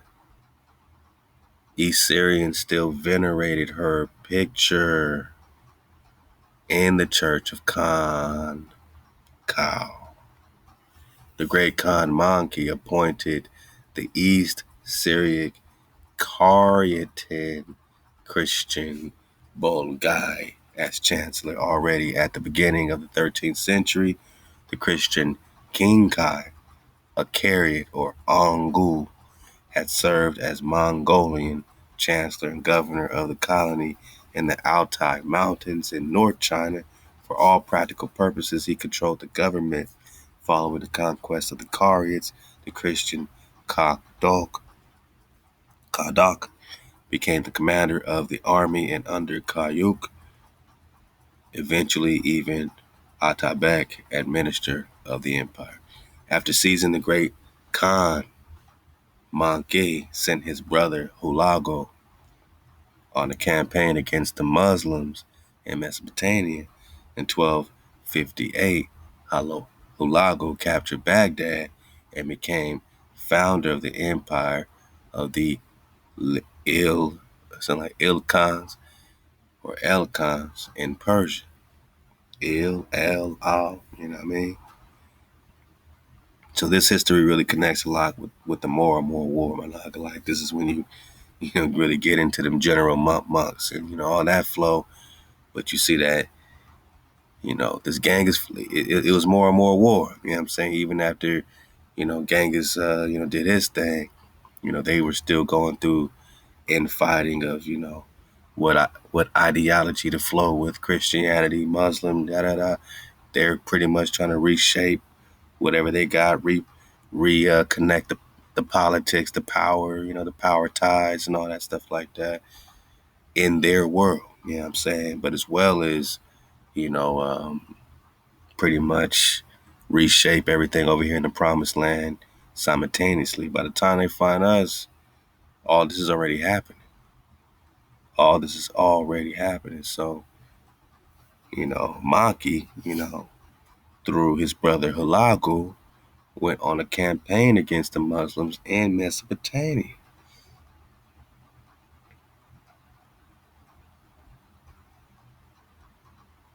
In accordance with Mongol custom, he married Dokuz Khatun, one of his father's wives, who was a daughter of Itiko, the younger son of Tagore, a daughter of the younger son of Tagore. So, this is a daughter of Prester's, son. So this will be his granddaughter. Tokiz Khatun became a special patron of the East Syriac Christianity and even had her children baptized. The Persian historian Rashid al-Din reported that Hulagu undertook nothing without first asking her advice, and her piety was peculiarly emphasized by Armenian historians. Her confidant was the Armenian monk Vartan, whom she told that she hoped Christianity would increase with each passing day. East Syriac Christians, who had for centuries been members of the minority, were now pushed to the center of political power. Makika II, in 1257 to 1265, maintained the Caliphal palace in Baghdad at his residence. As Kurakos of Gonzag reported, East Syrians, Jacobites, and Armenians saw the Mongols as avengers of oppressed Christianity, they were pleased by the fall of the capital of Islam, saw the Mongols as avengers of oppressed Christianity. So, you know, these Mongols at this time, you know, this is after the power switch. This is after Genghis rolled up on Khandrop in 1202 or 1203. Acting on the council of Dokuz Khatan, Halal directed a campaign against Syria and conquered Nisibis, Haran, Edessa, and among the advancing Mongol troops were many adherents of the Church of the East during the capture of Aleppo. We still got to dig on the Aleppo Codex because it got a lot of drop. He was greeted by the historian Gregorius Abu Il Faraj, something like that, in March 1260. Kit Bu Ka, a Naaman who belonged to the Church of the East and who had earlier taken part in the seizure of Baghdad, marched on Damascus. The Arab historian Makarizi noted that the Christians celebrated the conquest of the city of the victory as a victory of the cross over Islam. However, on September 3rd, 1260, the Mongol troops were defeated by the Egyptian Mamluks at Ain Galu. With this, the expansion of the Mongols in the Orient came to an end. Who's the Oriental?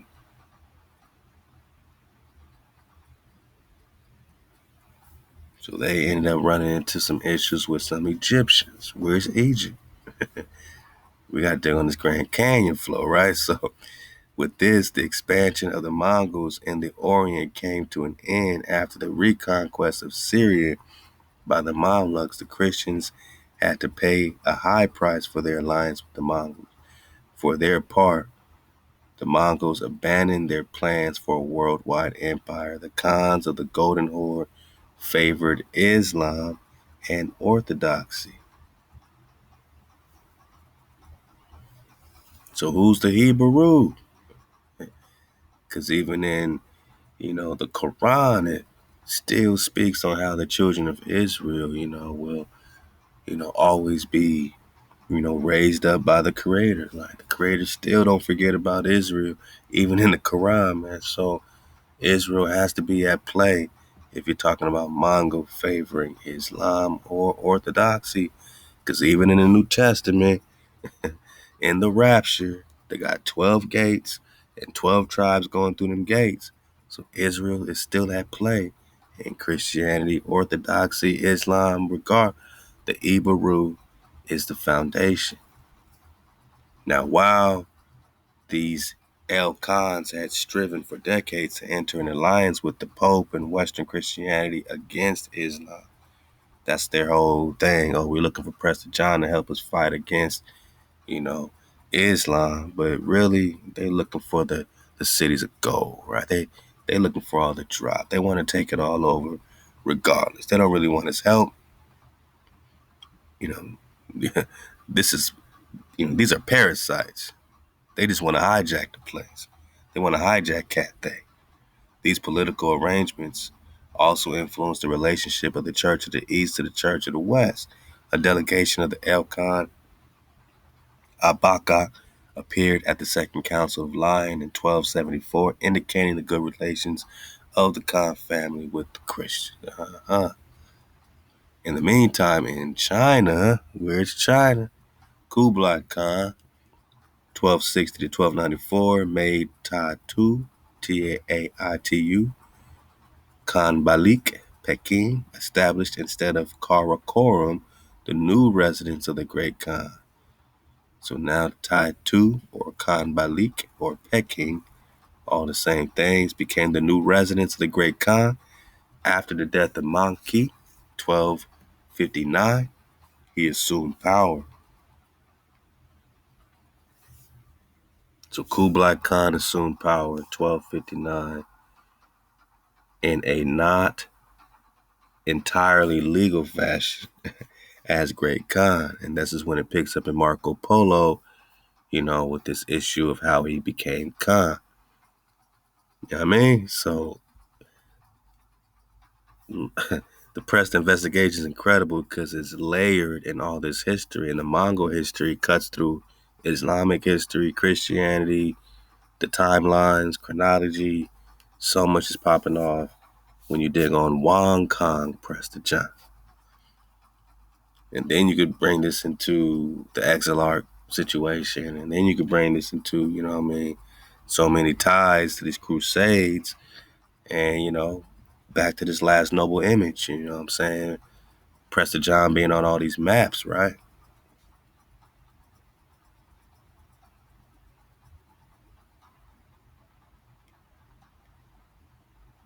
Oh, yeah. Oh, yeah.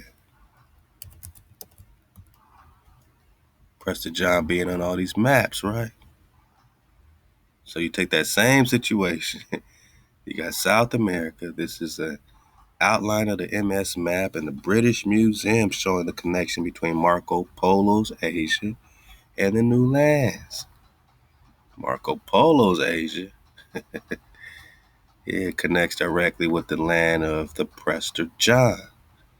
And where? India Superior. Here we go again with the Mongol. Here we go with the Cathay. Mexico. Prester John. Hey, we on the warpath.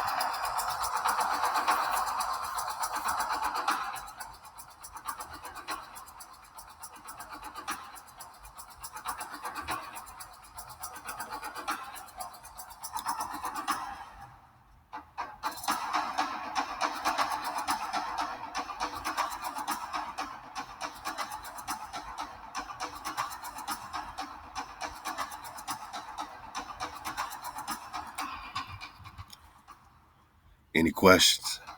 So Prester is linked directly to America, Managa. And is there any North America? We're just talking India Superior.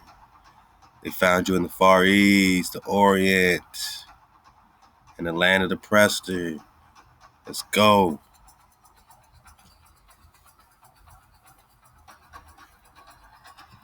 Let's get a little more of this. We're going to keep popping off. Presumably his brother Khan Ark Bog, who had converted to Christianity, was supported by the Christian counselor Bogai, opposed Kublai's seize of power. Beginning in 1262, more and more East Syriac Christians appear in Chinese documents. Where's China? 1248, Peking became an East Syriac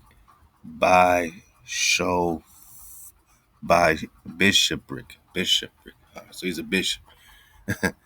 The Christian Ongu people, whom the Chinese call the White Tartars. Okay. Pai Tata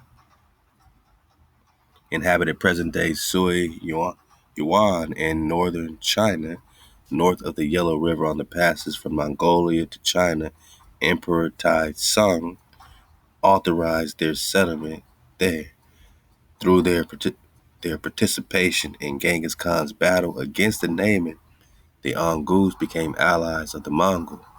The royal dynasty in Khoisan, or Alon Sun, north of the modern city of HaWah, right? HaWah, HUA, cultivated contact with the family of the Great Khan, the Ongat King Gorguz, married a granddaughter of Kublai. In the middle of the year 1260, Gorguz also became acquainted with the merchants Nicola and Marco Polo, whom the Great Khan eventually sent to the Pope with the request to send scholars to China. In southern China, in Hangzhou and Yangzhou, East Syriac churches were also built. At the Vatican, there is a 1298 Gospel of Bakar, which according to Colophon was created for Sarah Orio, sister of the Ongu Prince Gorguz. Evidently, the princess was able to read the Gospel in Syriac. John, Gorguz's son, converted to the Church of the East. Also among the East Syriac Christians were Pursued, who pursued their careers at the court of the great Khan Kublai was the physician Isa, or Ho Ishish Ishahua, almost sound like Joshua, whom Rashid al-Din called Isa Tarsa Kelemeki. Isa, the Christian and translator. Kublai appointed him head of office of astronomy and medicine in 1263 and 1284, sent him to El Khan Argun in Baghdad, which he reached in 1285 following a visit to Rome. He was perhaps the first Chinese to make such a visit. He returned to his homeland. In 1291, he became commissioned to the office of Christian affairs. So you see all this hijack layer, within this Mongol history. I'm gonna pick it up from right here.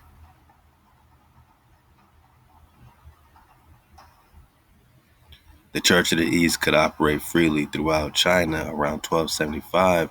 An East Syriac archdiocese was set up in Peking, over which the metropolitan Mar George presided. Kublai also sent envoys, Marco Polo's father and uncle, to the Pope in order to obtain scholars and relics from Palestine for Peking.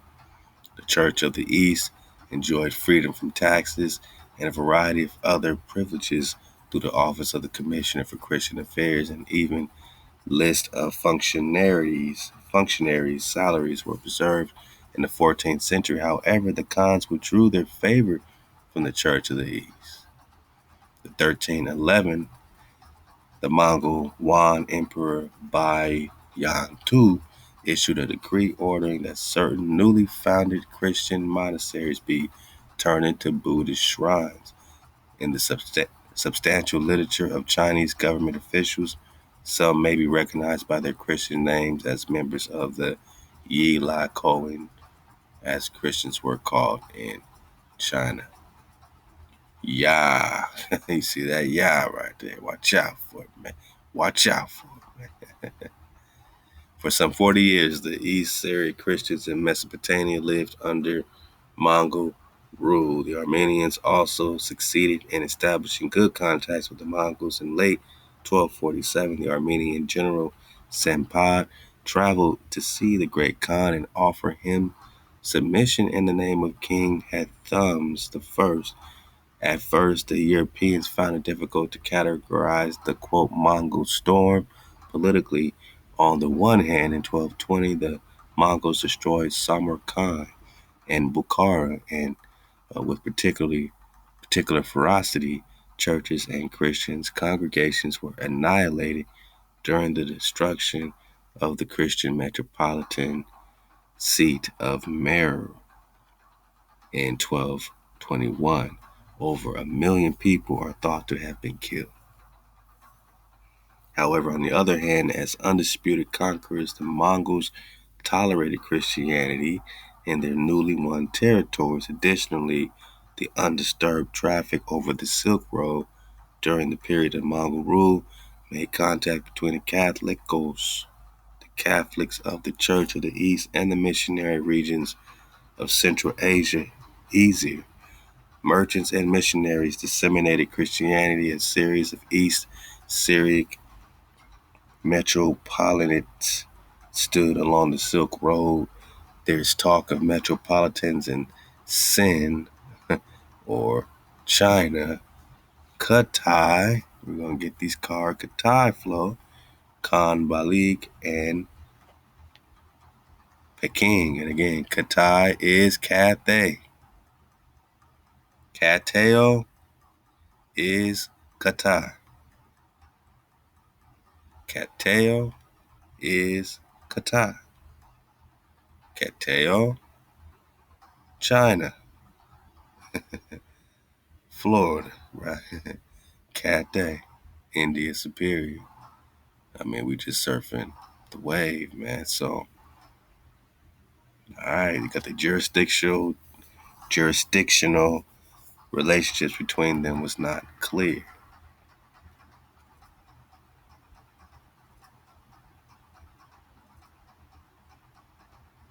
Now we'll get this, and then we'll keep it flowing. I mean, I love this story because it's just cutting right through, so much of the hijack, that we've been given. And, ties in some of this pole business, this Orient situation, and Prester John, of course, right? So, hey, this is the Prester Hour, my night.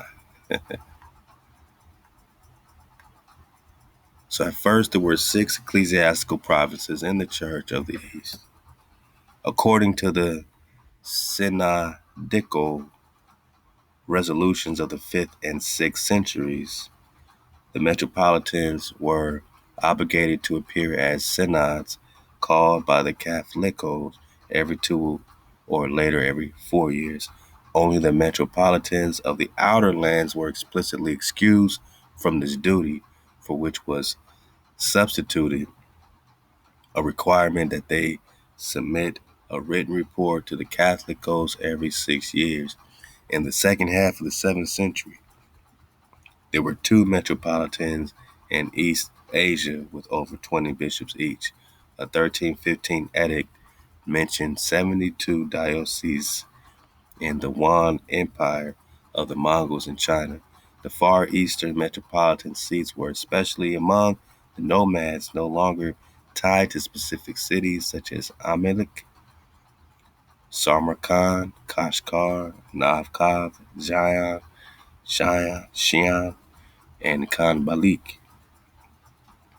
We hear metropolitans in Turkestan among the Onguts or in the region of Tangu.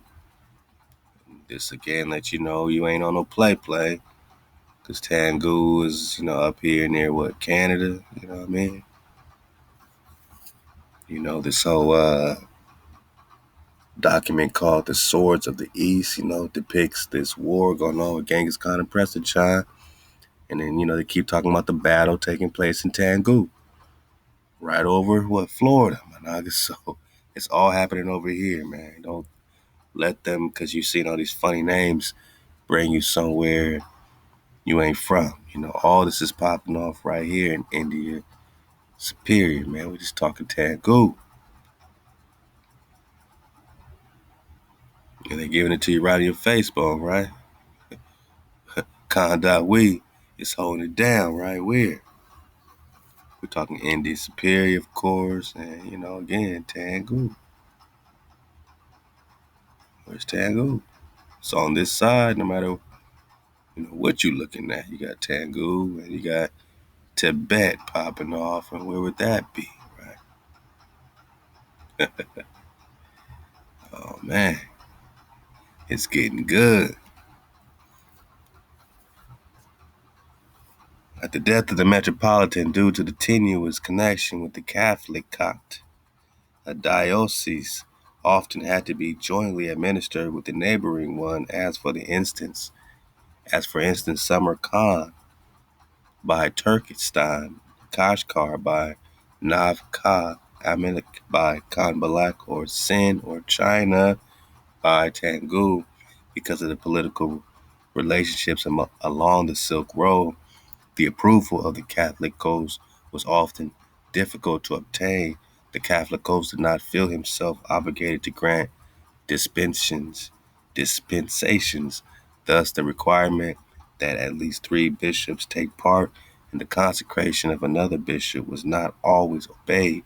In many cases, a gospel book representing Christ himself was laid in the place of the missing 3rd bishop. Okay. So they just chose a gospel book. All right, let's go. The Church of the East sought to adapt itself to the consequences in Asia and had greater success than later missions of the Catholic Church, which always tried to maintain Roman centrality and Latin liturgy. This, quote, enculturation of East Syriac churches also led to a corresponding influence of such religions as shamanism of the Mongol, the prohibitions of mixed marriages, particularly among the clergy, which had been decreed as early as the synods of 54 and 585 was no longer strictly enforced, especially among the princely families. The clergy no longer recognized any obligation of celibacy. There were also deacons who had taken minor orders, exorcists, and sacristans. Archdeacons served as vicar general and liturgists. Despite all this, however, the Church of the East, apart from the almost entirely Christianized Turkish people, was viewed as the church of foreigners, and as a minority contributing to this image were, above all the facts, on the one hand, Syriac was maintained as the liturgical language, although knowledge of it increased the farther east one traveled. And on the other hand, that the higher clergy came mostly from the regions of Syria and Persia. The relationship between the Church of the East and other Christians, Armenians, Georgians, Russians, and scattered Melkites, was good. This is demonstrated, for example, by the fact that they sometimes shared cemeteries. This ecumenical cooperation was first disrupted at the end of the 13th century when Latin missionaries attempted to conduct their activities in the territories of the Church of the East and among its members.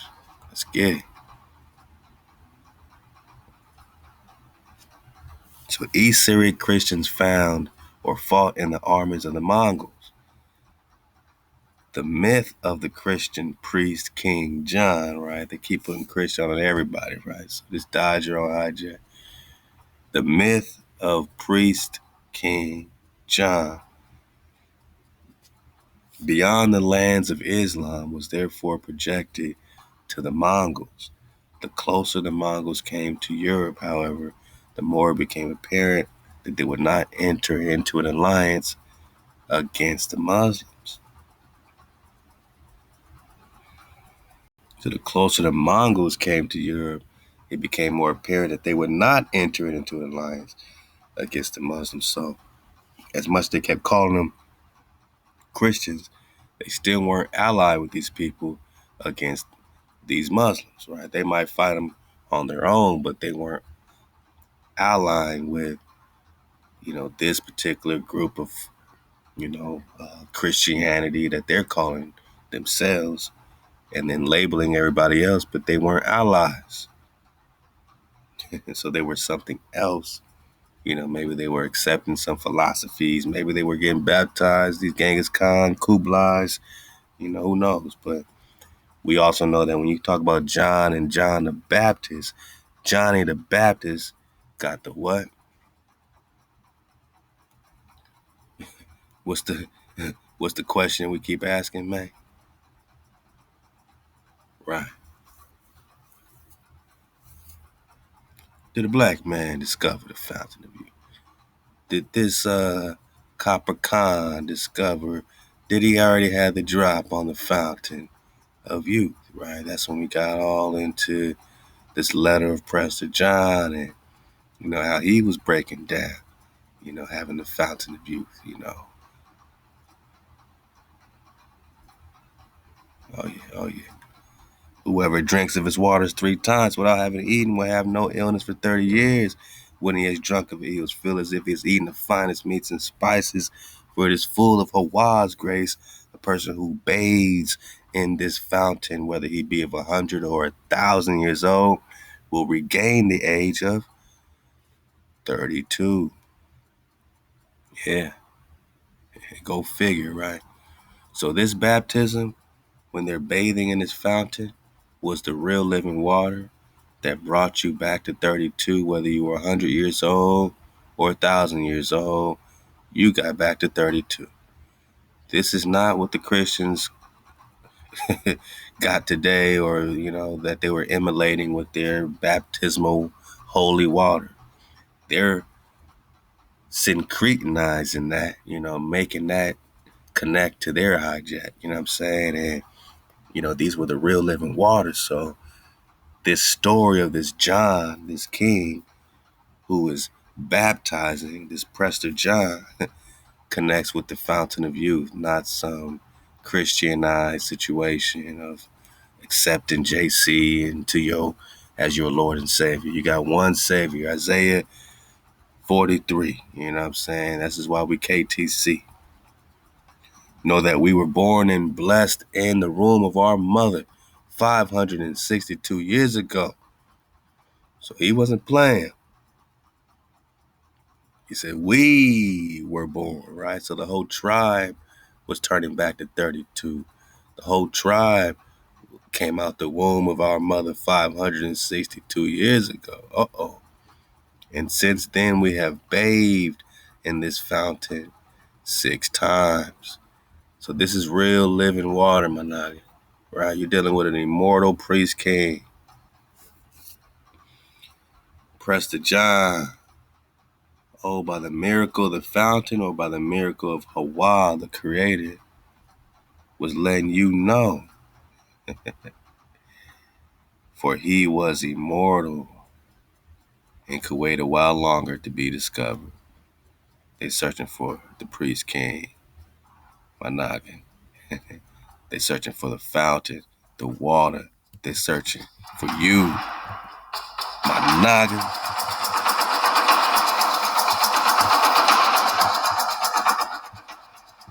Oh yeah, they've been searching, right? You know, they've been searching, right? How long the Portuguese been searching?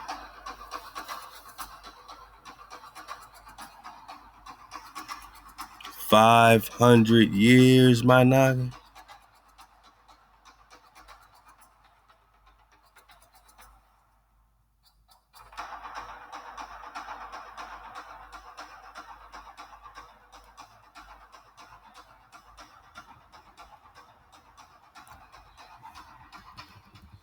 Whom I will raise up, right?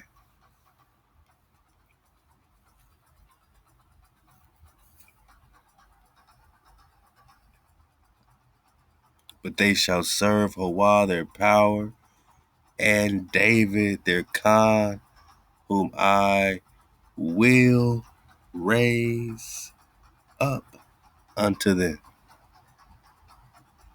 God. For he was immortal and could wait a while longer to be discovered. Now, this is the Prester hour, man. This fountain of youth plays heavy. Oh, you forgot about it. You don't believe in it. You believe in the hijack, right?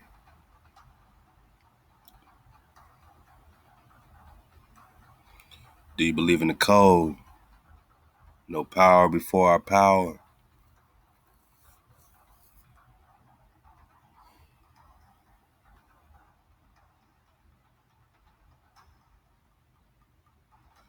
Your only savior is HaWah. You don't go to David to be saved. You go to HaWah, your KTC, and then you get access to your Recon flow, your wall of protection, your Dawi flow returns. But you gotta be KTC. You gotta get the hijacks out of the way for good. Isaiah 43 says what? For I am HaWah, verse 3. The Holy One of Israel, your Savior. I've given Egypt as your ransom, Ethiopia and Seba for you. Since you are precious in my sight and honorable, I have loved you. Therefore I will give men for you and people for your life. Fear not, for I am with you. I will bring your seed from the east. We're talking about the church of the east, right? Gather from the west, church of the west, right? I would say to the north, give up. To the south, give not back. Bring my sons from afar, my daughters from the end of the earth. Everyone that is called by my name, whom I have created for my glory. I have formed you. I have made him. But you keep putting another power before your power. Rule number 1, even I am HaWah, and beside me there is no Savior. Man.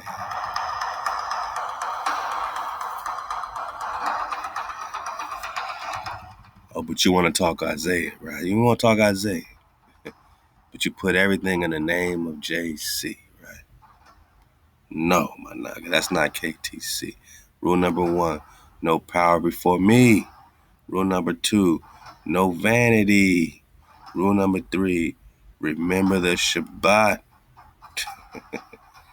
Can't be an out of code knock in the fourth quarter. Rule number 4, honor your father, your mother, framer and the shaper. Rule number 5, no murder. Don't kill your brother. Don't slay your brother. Rule number 6, no adultery. Rule number 7, no stealing from your naga. Rule number 8, no false witness in my naga. Rule number 9 in the 9 code, thou shalt not covet. Whatever your neighbor's stuff is their stuff. Thou shalt not covet a wife, their servant, manservant, maidservant, ox, donkey, anything that's your neighbors, your brothers, and all the people saw them dragons thundering and lightning, and it was popping off and sparking off, smoking. The mountains was smoking. They trembled, just like Hosea 3 say, right?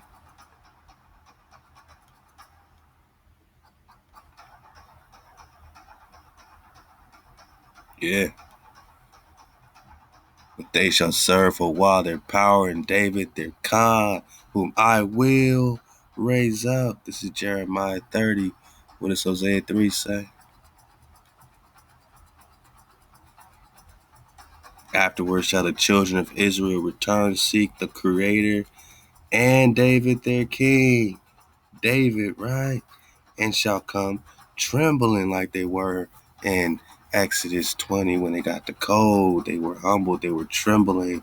You will tremble again in the end of days. End of days. End of days you seek HaWah. Exodus 20 got us in cold. Then you get on your David, Dawi flow. Now you got your mem sauce. You got your water. You got your fountain of youth, man. Only to the unwise do they seem to die in the wisdom of Solomon. Yeah. They've been searching, my noggin. They've been searching, man.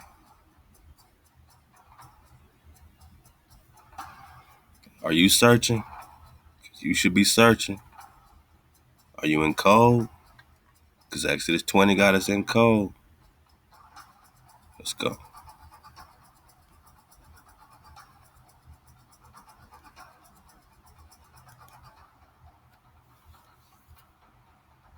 Yeah.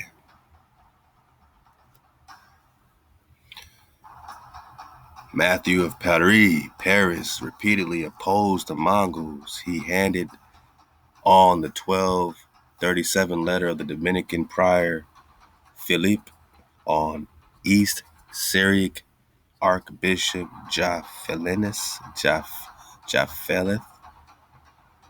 I'm gonna look like Japheth, man. Under whose jurisdiction India and the realm of the priest John stood. Whoa. Under whose jurisdiction India and the realm of Prester John stood? You wouldn't understand that, my naga, unless you were looking at it. India Superior, Florida.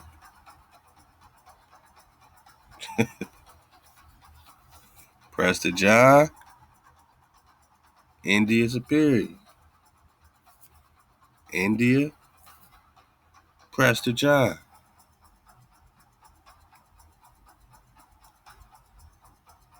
Under whose jurisdiction India and the realm of the Prester stood.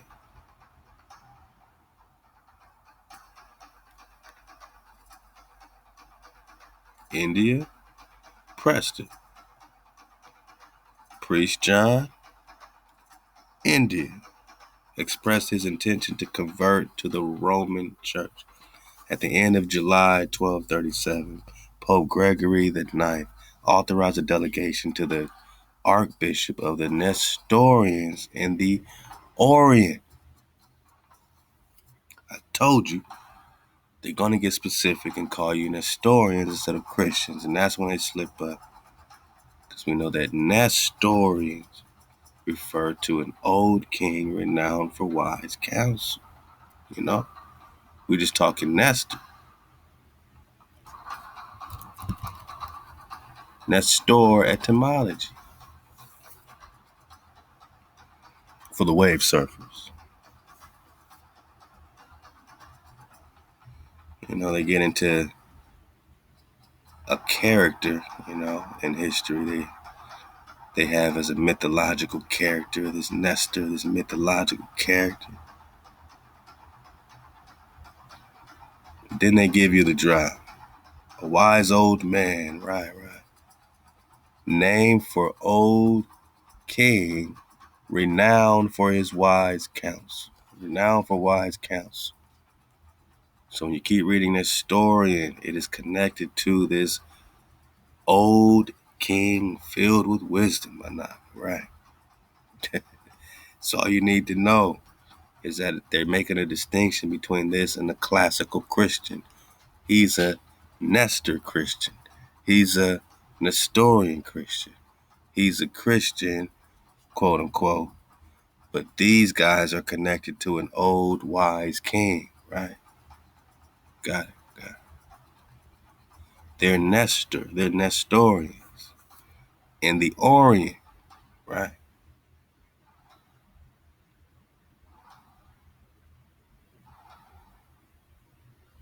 Yeah, that Orient got me thinking about that Prester John legend and the sources drop, you know. Hey, HaWah Battle did a beautiful PDF for a Naga, and they gave you their one and only depiction of Prester John, right? And he looks like, you know, Bubba down the block, right? Clearly, this is a Naga. He's holding the towel, El Pretiani, Red, Ethiopia, Abyssinia. And what do they say about this man and his connection with the Orient?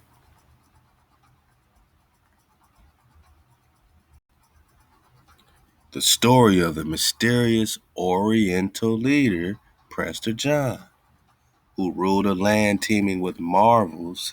It was literally the Marvel comic book got a Prester John character, and might come to the aid of Christians.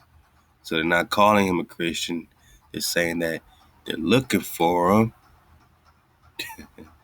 and that he might come to the aid of these Christians that are looking for him in the Levant. Not that he will. They're hoping he will, right? He might. He held an intense grip on the medieval mind. It has received much scholarly attention, but never before have the sources been collected and coherently presented to the readers. This book now brings together a full representative set of sources from which we get our knowledge of the legend. These texts, spanning from the Crusades to the Enlightenment, are presented in their original languages in English translation. Yeah, we're talking Swan Knights. We're talking Knights, right? So you can get this by Keegan Brewer. It's in a drop library. Also on your Ether packs. And of course your Prester pack. Alright. Very interesting stuff here, my nog, especially when you just belly flop. We're going to come right back into this. We're going to belly flop into the introduction and this forward again, man. It's a lot of good stuff in here. Obviously, you can, go into these sources. It's going to blow your mind. But just know, from right here, it says the aim of this book is to collate and present the major sources for the study of the legend of Prester John. So someone else is studying Prester John, right? That brother, For the medieval text, remember this is the last noble image of the Negro. The last noble image of the Negro. And they're studying it, right? Are you seeking HaWah and Khandawi? Are you seeking HaWah and King David? Because you got to study it out to put the picture together, to get to the fountain. Let's get it. For the medieval texts, these are supplied in both the original language, usually Latin, and English translation. Because they are less material to the usual discussions of Prester John, the modern texts are presented only in English. Most of the translations here are my own. 2 have been reprinted with permission from the copyright holders, although much of the material presented here has been known in the field of Prester John studies for some time, which sparked off our mind bone and said, whoa, we didn't know there was an entire field of Prester John studies. We really didn't. Managa, we just been popping off, doing our own Prester John investigation, our own Prester John Recon, and our own Prester John studies. Is it play?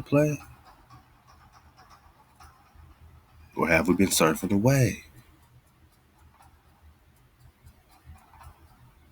HaWah. But they have their own field of Prester John studies, man. And this is important for you to understand, that you are in the cutting edgeness of intellectual studies in Recon. This is studies in Yale University, Harvard University. They're going to tell you. Nearly all of it has only been available to those who have knowledge of various foreign languages, including Latin, German, French, and Portuguese. The primary aim has therefore been to make this material accessible and to supplement the standard Prester John text. What standard Prester John text, man? We're talking King David, priest king, with less well-known material, especially from the early modern era, so we can better understand not only the legend's genesis and development, but also its latter evolutions and slow demise. Like Rudolph Sanders said in Lost Tribes and Promised Land, this is the last noble image of the Negro. We're talking the slow demise of the legend, right? In many ways, this work is the result of labors done not only by myself, but one must also recognize when one is standing on the shoulders of giants. The main writer to whom all these who study Prester John must pay their dues is late 19th century German scholar Frederick Zark. So this is what popped it off for them, my nigga. Although Zarnik himself profited from his predecessors, he is generally considered to be the founder of the academic study of Prester John. I didn't know there was a whole academic study around Prester John, a whole field of academia, scholarship. We just started popping off. He is generally considered to be the founder of the academic study of Prester John, and much of the material presented here is brought to light through his thorough and groundbreaking research, his recon, all his sources. All right. Okay. Back it on up, man. Back it on up, man. We just popping off. We're talking historians. We're talking academic studies, right? But the results of the undertaking are unknown. Before 1251, the Frenchman Alberic of Troisfontaines wrote his World Chronicle, which ended with the year 1241. And there's actually an Alberic drop in this Prester John legend and his sources. I can't make this up. Look how we're correlating the drop. Hold up. Get back to the table of contents.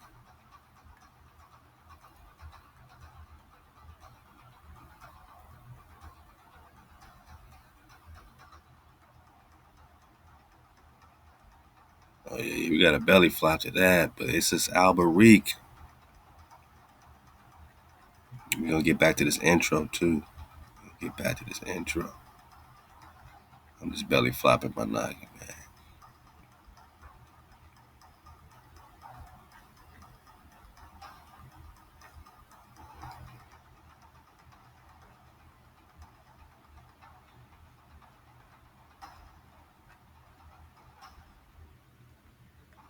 I saw some drop, man. I be seeing some more drop every time I look at this Aqua Tie battle. Hey, hi, man. They're bringing it all together. Prester John, Lebn the Dangle, We. Oh, man. Hong Kong. I saw some Carriot drop. Dalai Lama drop. They connect, the Prester with the Dalai Lama as well and say he's the original Lama. He's the Prester John title goes back further than this Dalai Lama title, they say. And here's this Frederick Zarnik again, and I'm just showing you a little bit. I mean, this is some sources on the arrival of the patriarch of the Indians to the city of Rome in the time of Pope Calixtus II. This is a mid-12th century document. An anonymous text uncovered by Frederick Zarnik in the 1870s. It has since become a part of the Prester John canon. But I didn't know there was a Prester John canon, all right? But we are talking Khan. The text dates to the first half of the 12th century and deals with the journey of the mysterious traveler by the name of John from India to Rome, where he describes the marvels of his oriental homeland before Pope Calixtus II. And you see how they hijack this into New Testament flow, where you got this character named John, who's going around, even in the Gospels, preaching this gospel, talking these Marvel talks, which culminates in a description of the annual revivification of the interred body of St. Thomas in India. This event is also described by the second text in this book, the letter of Otto of Reims. Man. So, I mean, get this drop out the library and just dig through these sources that are breaking down, their versions, of this Prester. Of course, they Christianize this stuff. They put Christ everywhere. But, they got to get this stuff published, right?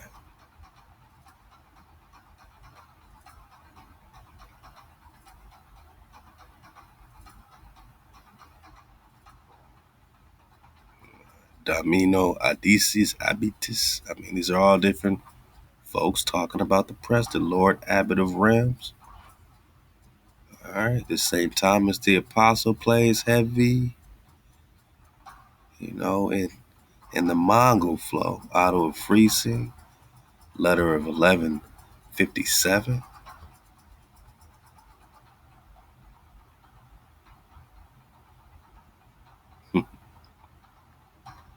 He also reported that not many years ago, a certain John, king and priest who lived beyond Persia and Armenia in the furthest east, and who, with his people, is a Christian, though Nestorian. Here we go again with the Nestorian flow. Made war on the brother kings of the Persians and Medes, called the Samarids, and stormed Ecbatana, the seat of their capital, which was made above. While these kings were resisting him with the great abundance of Persian, Medes, and Assyrians, the battle raged for 3 days. Both sides preferred to die than flee.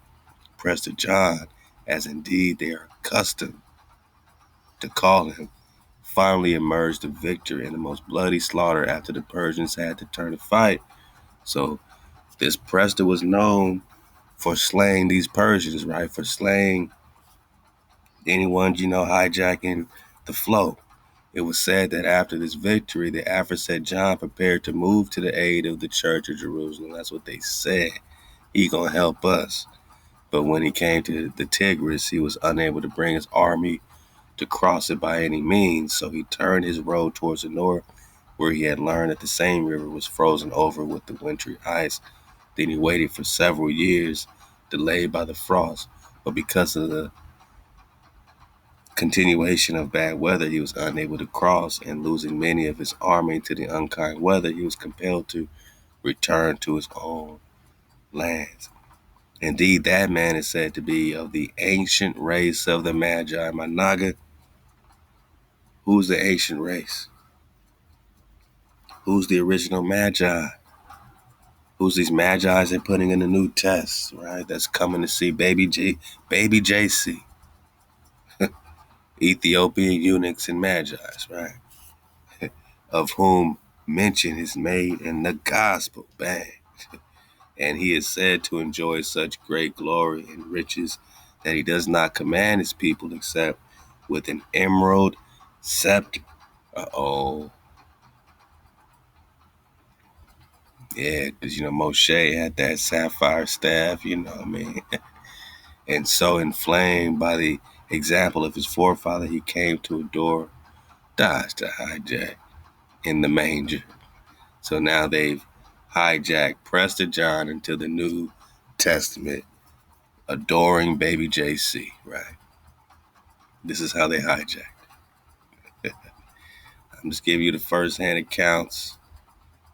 You know what I mean? Now they got this Alberic flow. You keep cutting through here, you will see it. And, maybe we'll get that for the top of Prester John 72. Oh, yeah, now they're cutting through the Prester John letter. Yeah. Okay. And, we have yet to really sit down and get the entire. You see all this I'm passing? This is all the Prester John letter. We got that they had the good flying dragons and all that, Yeah, man. It's pretty amazing. They have the cavern of dragons. It is long and wide, excessively difficult, and most severe in severity, and difficult with the deepness and depth that is most deep and cavernly, and full of secret places. Indeed, in this place there are infinite thousands of dragons, which the residents of these surrounding provinces guard with the greatest diligence, lest any wizards from India or elsewhere are able to steal one of these dragons. For in fact, the princes, the Khans of the Indians, are accustomed to have dragons at weddings and other banquets of theirs, and without dragons, they do not consider the banquet to be complete. Managa, we are in the Prester hour. Man, let go.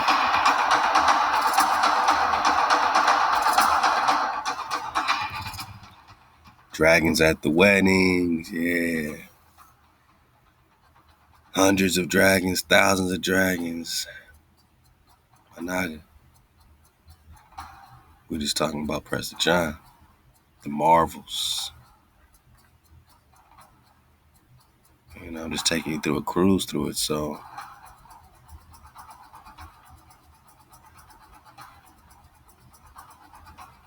I mean, maybe it sounds, fanciful to you. Stuff so crazy, you can't rely on this today because it just seems so crazy. I mean, Jacques de Vitry doesn't think so.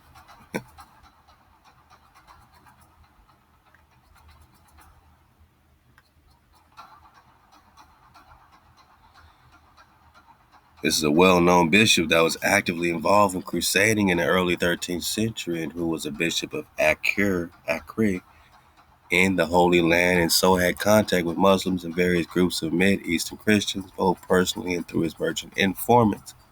He was heavily involved with the Fifth Crusade in Egypt, in which he participated, and his apparent belief in Prester John's reality probably had a major impact on world history, since it was partly responsible for the failure of the Fifth Crusade. In his early letter addressed to various ecclesiastics through Jacques de Vitry, said that Prester John Christians were Jacobites, which may indicate that he was here equating Prester John with Ethiopia. Yeah.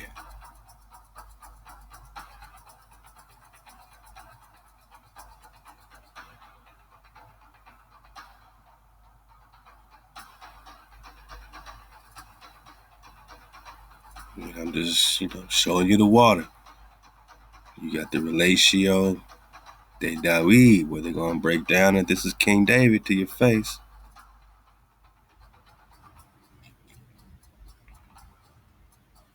It describes in essence the conquest of Genghis Khan, but instead he is presented as a Christian king named David. All right, so we're not stretching to figure out this David flow. It's right in our face. Genghis Khan had stolen the title David by this time, great-grandson of Prester John. So they say he's David. To this source, he's the great-grandson of Prester John, a figure who becomes from this point on a regular feature of the Prester John legend.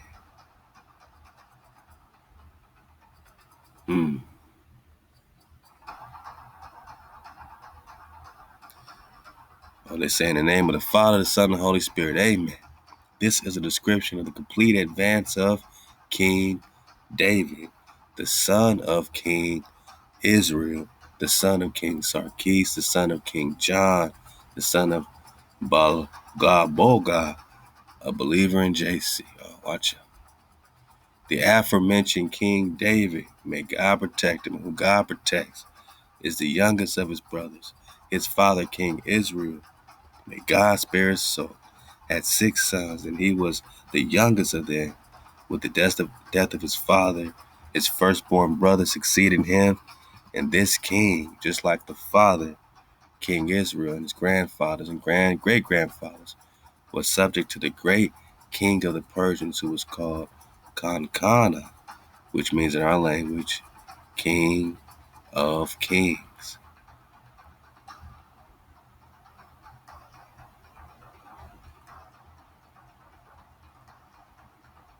The boy, before he had died, foretold everything to him. Indeed, he said that a certain King David, by name, a very noble man, would make the kingdom of the Persians his subject.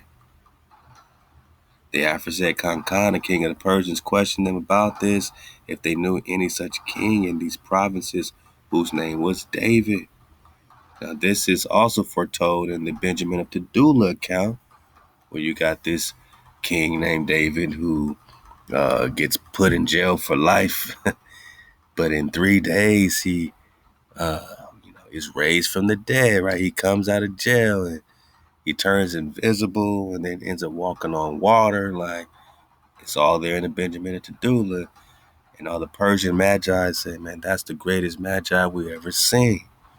Same story.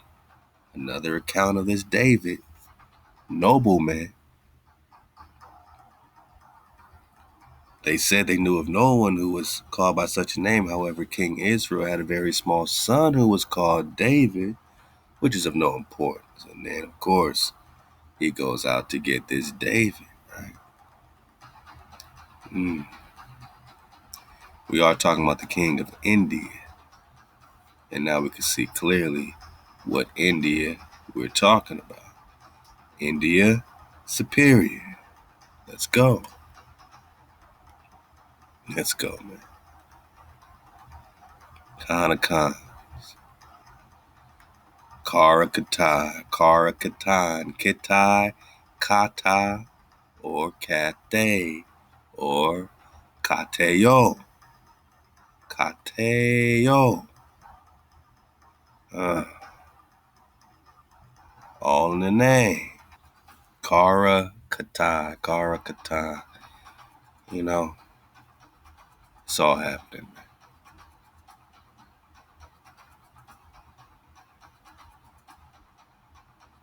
King of the Orient.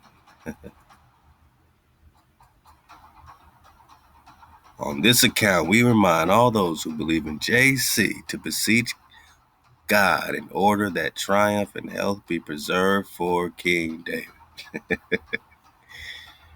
Yeah. See, they hide the David flow now, but back then, David was front and center. That's why they're looking for him, his daughters, right? They're marrying into his families. They're doing everything they can to hijack Dawid. I want to get into this Alberic that they just mentioned. Let's see if we can find it quickly.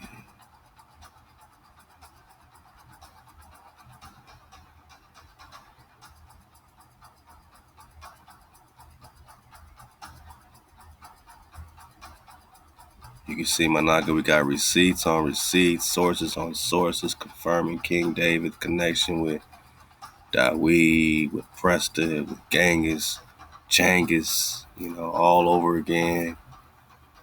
King David is in the flow when it comes to the 13th century, 1200s, all day. And after that, constantly. Oliver Patternborn was breaking down the drought.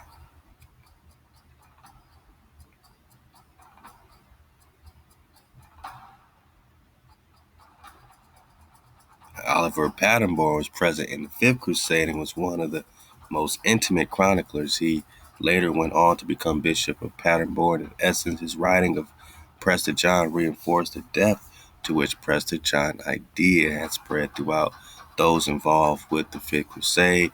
Oliver's theological tone provides a powerful depiction of King David, here the son of Prester John. So if David is the son of Prester John, then his father is also a David. These are titles. His son is Prester John. He's a David. He's a Prester. Prester's son is David. He's a David. He goes on and on. Here, son of Prester John as the hammer of Asia. Remember, my noggin. You're in Asia. South America, Asia. No North America, Kyle. No North America.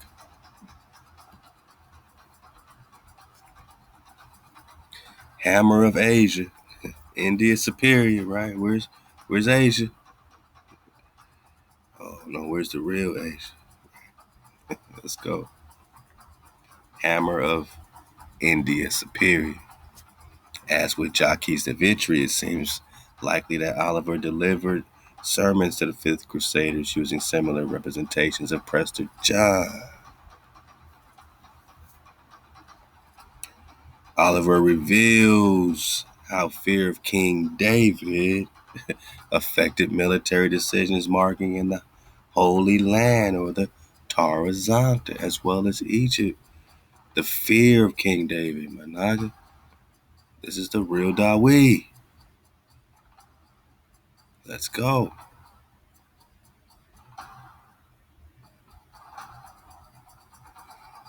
You know what I mean? And depending on the time frame, Genghis Khan is also calling himself David, so they could be afraid of Genghis Khan. They could be afraid of the Prester. Either way, I mean, you see the major mark this hit.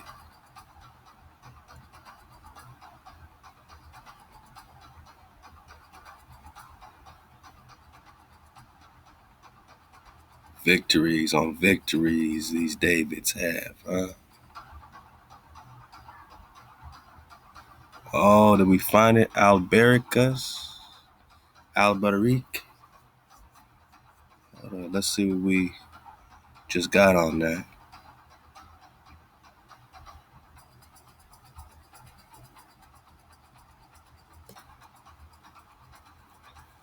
So the Archbishop of the Nestorians in the Orient, but the results of this undertaking are unknown before 1251. Look at the date.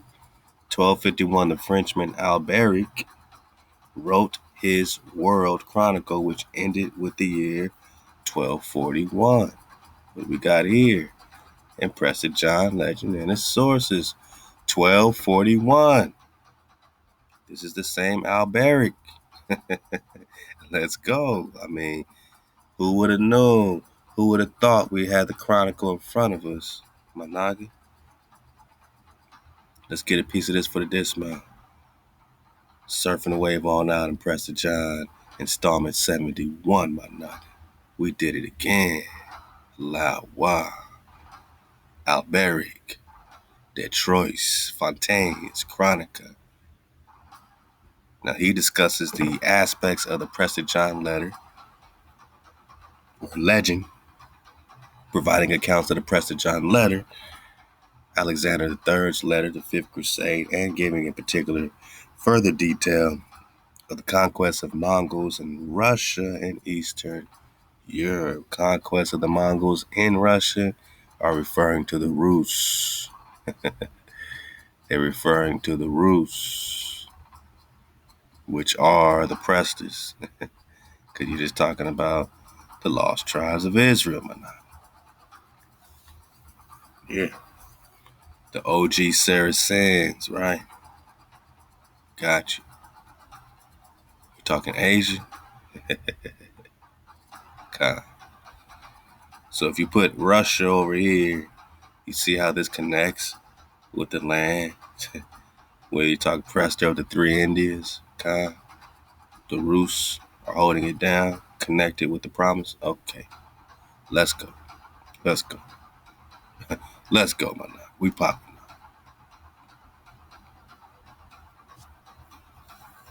So what's happening with this Alberic of Troyes, right? According to this drop right here by Alberic de Troyes, right? And at this time, Prester John, king of the Indians, all right, he's king of the Indians, which is why he's holding down India Superior. Got it? King of the Indians sent his letters full of astonishing things to diverse kings in Christendom, but especially to Manuel, the emperor of Constantinople, and to Frederick, the emperor of the Romans, out of which the letters, this was written, Prester John, king of the Indians, lord of the lords, by earth, of the earth, by the power and virtue of HaWah, oh, dodge the hijack, to Emmanuel, right? This reminds you of this New Testament Emmanuel flow. You know, they try to compare it to governor of the Romans, health, and so on. Quote, excelling every king of the whole earth in virtue and power. 72 kings are tributaries to us because there are many Christians. Dodge the hijack. Let's go. We're talking the Ibaru and so on, which continues up to.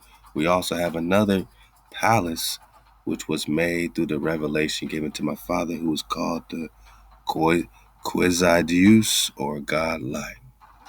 Like India, Indius. God-like. Let's go. He's quasi, though. Alright. Alright.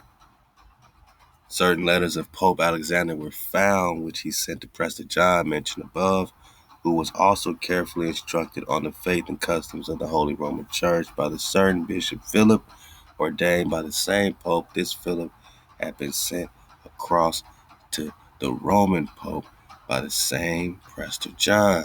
And after the capture of Damitia, a certain prophecy written in Chaldean letters was found in the temple of the Saracens. And what they say on this Andrew's crest, the word Saracen was used in the early centuries of the Roman Empire, describing an Arab tribe. Nah, man, because we talking about the lost tribes of Israel. They trying to throw us off from our towel, right? But we got the towel. Let's go. The Temple of the Saracens, which Lord Pelagius, Cardinal Bishop of Albano and legate to those parts made to be translated into Latin and sent to Roman to the Lord Pope, which a certain Master James appointed legate to Ireland by the Lord Pope, carried from Rome to Clairvaux. Continuing to Ireland, many things were present in this astronomical prophecy about the things which came to pass in the promised land. about Nur al-Din, about Saladin, about the capture of Jerusalem in 1187, and about the two kings, Philip of France and Richard the Lionheart, back to the Braveheart flow of England, who both retook Acre in 1191. Acre. Now they say it's an acre of land, right? About the destruction of Ascalon in 1187, and about many other things which had now taken place in the Promised Land. We're talking Kalelus, and that the 29th year from the retaking of Acre, Dementia would be captured by the Christians, and many things are written there about Cardinal Pelagius, which have turned out differently. Indeed, a prophecy of this sort, although it speaks the truth in certain things, still deceives in many things. It was also written in that prophecy that a certain king would come from an eastern region who will be called David by name, and that another king would come from the western region who will destroy the land of the Saracens up to Jerusalem, and that in the month of July a war should be made between the Saracens and the Christians near Cairo in Egypt.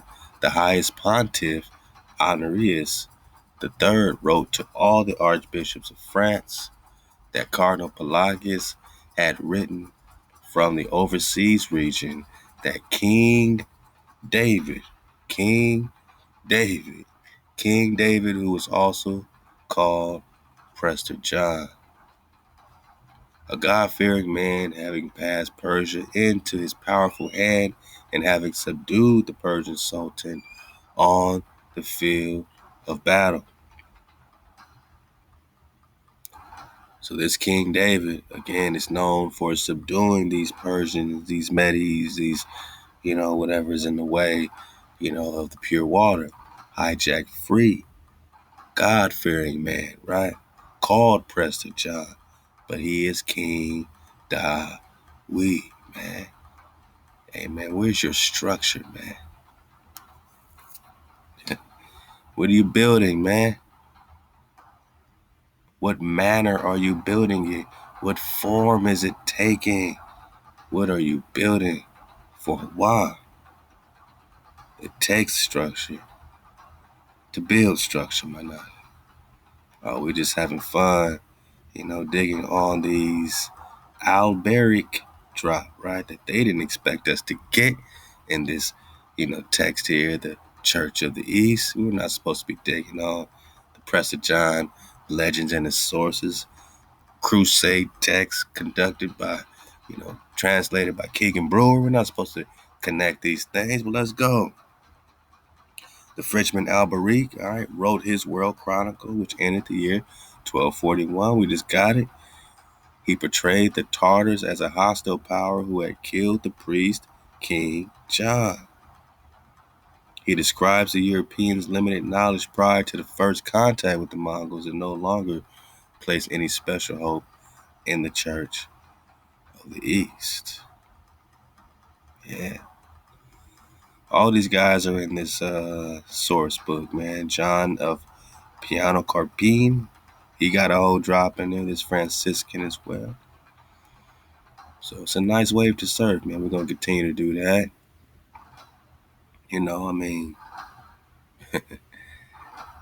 Did Marco Polo, discover America in the 13th century? Well, he's working for Kublai Khan, and the Kublais then connect to the Monkeys, the Monkeys. And now we have the Monkeys, the Tangu, the Tibets, right here in India Superior. And where is CIPANGU?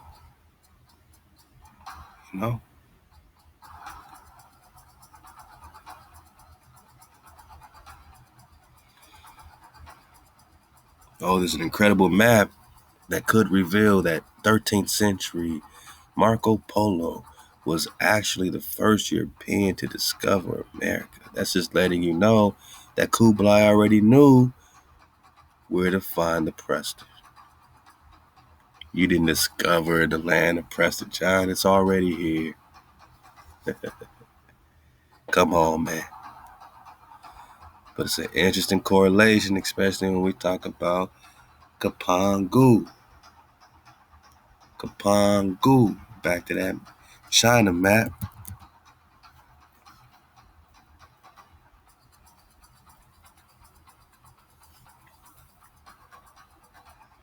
What's up with this great Isle of CIPANGU, right? Past Barbados, past Florida, there's a big island here, which is Japan.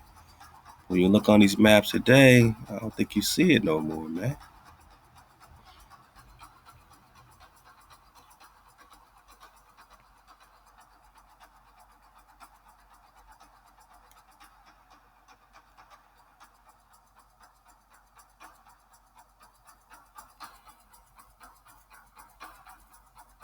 I mean, this will be the area past the Caribbean, but it'll be right here in this little pocket, this CIPANGU. They don't put it on the map no more.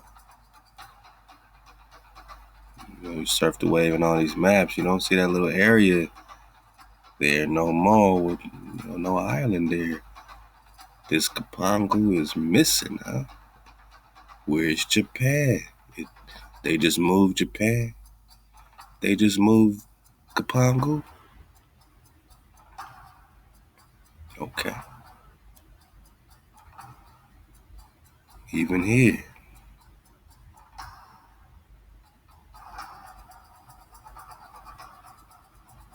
But remember one thing when it comes to CIPANGU. Notes of early cartography of Japan. Got it.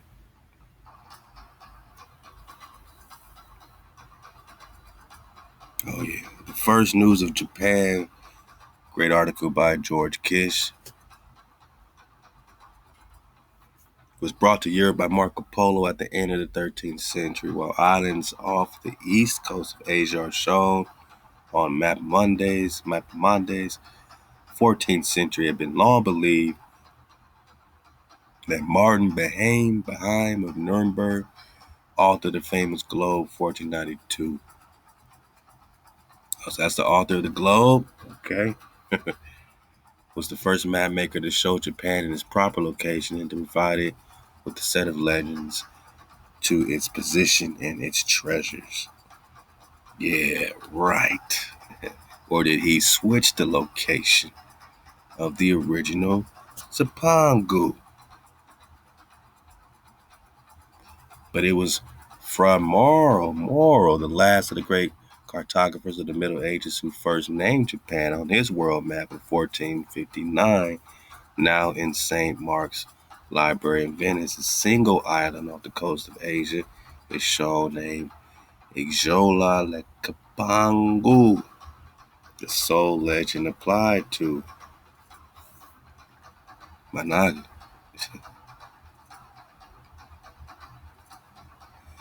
This thing's supposed to be right by Mexico. India, in between that and Florida, right? Where is it today? They moved it, right? There's nothing here now, boss. Nothing to see here, boss. Nothing in here, right?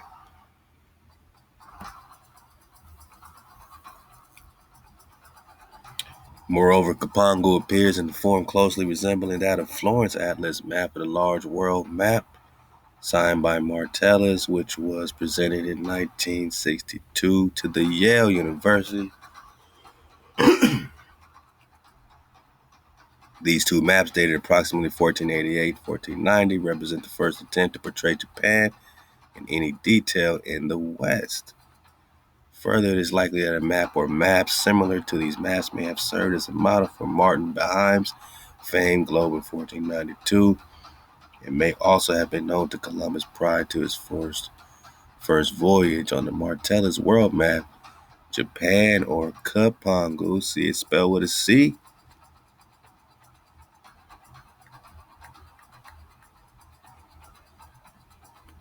Is this play, man?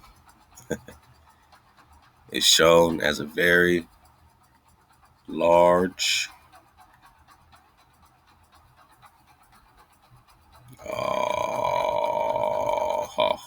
hijack city. Couldn't let us have it, huh?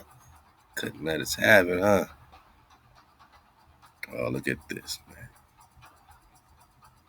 Oh, man.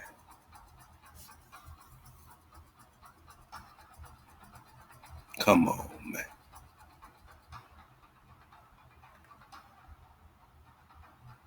They gotta try to log me in again, man.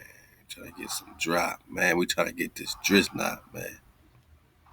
I want to get this drop, man. Y'all need to stop playing with a knot.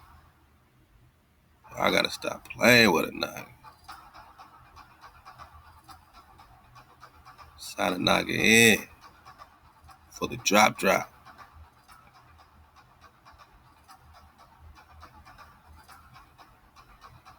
Nah, I ain't trying to pay nothing. Okay, we got it back. We got something back. A couple more pages on this.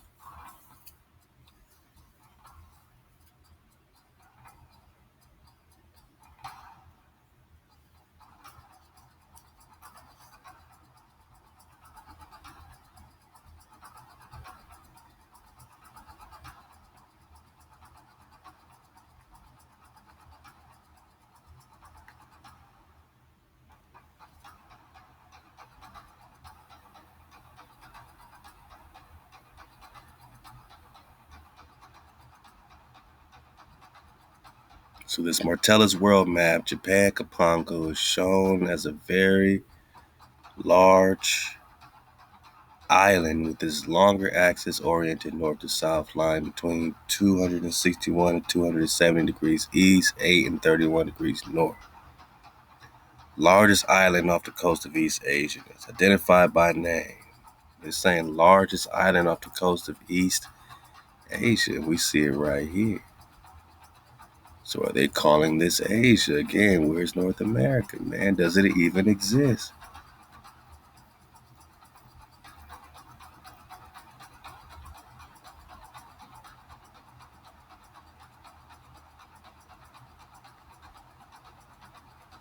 We got this British Museum drop.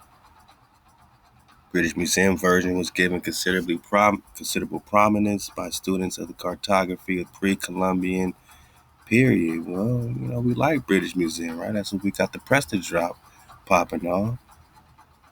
Contain a detailed map of CIPANGU Insula, with rivers, mountains, several cities. Yeah, man. Then you got the city of Cathay, right? What they say about Cathay here? For the dismount. In the northern portion, a legend states that the ships coming hence from the province of Cathay, balls,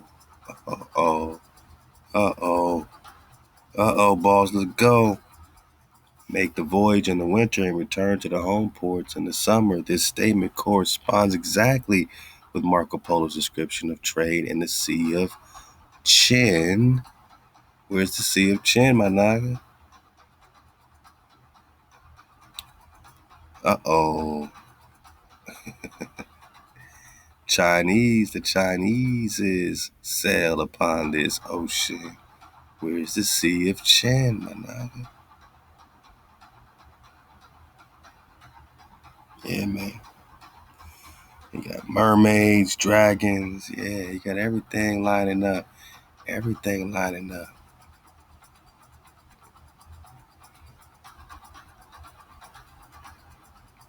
The vessels engaged in the trade from the ports of Zatun to Kinsei do not reap large profits, being obliged to consume a whole year in their voyage, sailing in the winter and returning in the summer. That's the Travels Every Man's Library, ed. edition, New York, 1918.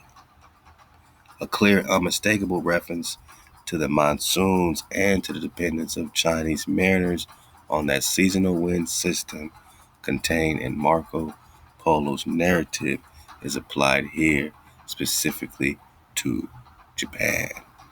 On the east coast of the island, above the legend CIPANGU, Ciutis Regalis Regal, right? A forest of nutmeg trees is shown and identified below the large letter words Kapangu and Sela. Another legend describes the island as being 150,000 paces from the province of Mangi. Oh, but we will have to have a map that has Mangi on it, like this one. Back to the Ptolemaios, 1548, for the dismount Mangi. So Kapangu, they say it's near Mangi. Where's China? La China, Florida, India Superior, Cathay, Tangu, Alego. Kapangu is what? 150,000 paces, or, I guess those are steps as you're walking from the province of Mangi, very large. Here again, it is easy to identify the source of the statement from chapter 2, book 3, in Polo's narrative. CIPANGU is situated at the distance of about 1,500 miles from the mainland of Mangi. 1,500 miles from the mainland. Manak. So if the mainland was here, in Mangi, all right, then Kapangu could easily be about here. Got it. CIPANGU is situated 150 or 1,500 miles from the mainland of Mangi, i.e. the coast of China. So this is Mangi, and where's the coast of China? Come on, man. We're in a whole nother China. We're in a whole nother Japan. All right, Kapangu, we're talking Japan. CIPANGU. The JoiWorld map was originally drawn by hand on large sheets of paper and mounted on cloth. In the course of time, the glue used for mounting has fused paper and cloth together, and the legends in many parts of the map are illegible. As a result, infrared photographs of the map indicate that the island of CIPANGU had several legends on it, but these could not be deciphered on the photograph. On February 23rd, 1965, the map was examined under several types of light by the curators of maps and medieval manuscripts of the Yale Library, together with the author. And now they searching for it in Yale. They're trying to put your story together, right? They're trying to crack the Voynich manuscript under intensive incandescent light. Several features of interest were revealed. Oh, man, we're going to pick it up over here in 72, my nigga.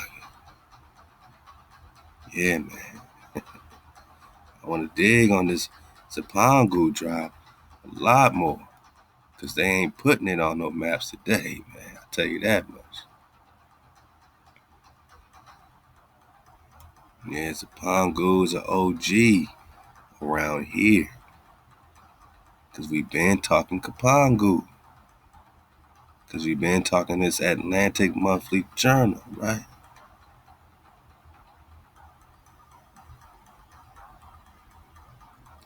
For my wave surfers. Atlantic Monthly Journal 104. Let's get it. Polo adds a chapter. Marco Polo adds a chapter of a special interest to his readers upon the islands of the Eastern Ocean, among which the first and most important was CIPANGU. The picture here attempted the earliest revelation of Japan to the Christian world. But where's Japan? It's right here in America, man. CIPANGU, it's code word. Let's go. Japan, exercise a peculiar fascination on prosperity, and among the objects of the enterprise 1492, there was none more treasured by the admiral than the discovery of this land. 1492, Columbus sails the ocean blue, brings a Hebrew interpreter to speak to you. The realization of the glittering vision he had caught from the old Venetian, this CIPANGU, then appears to Marco Polo as a very great island, laying out some 1,500 miles in the ocean on the east of the Levant side of China. Again, another validating source that when they came to the land of the Great Khan, they're looking for CIPANGU, they're looking for you. They say CIPANGU is 1,500 miles from the mainland on the shore. Let's go. On the Levant side of China, the idolatrous inhabitants, white, courteous, and of handsome aspect, were exceedingly rich in gold. So rich that the king's palace, as men said, had golden windows, and a wholly paved and roofed with precious metal in the form of plates 2 fingers thick. Nor were these the only riches of CIPANGU, for it also possessed rose-tinted pearls of great value. Yeah, an abundance of other gems and treasures which had already excited the cupidity of Kublai Khan and were destined to rouse the greed of the Catholic conquistadors 2 centuries later. But Japan was not the only interest of the Sea of China. Sea of China, the Chinese sail upon this ocean. Let's go. Let's go. Let's go, Manani. We're just talking this area, right? This is the Sea of China. Let's get it.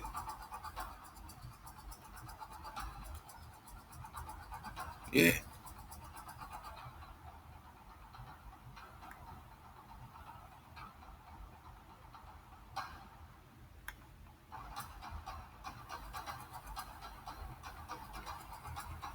For I tell you, with regard to the eastern shore, according to what is said by the experienced pilots and mariners of those parts, there are 7,448 islands. Whoa.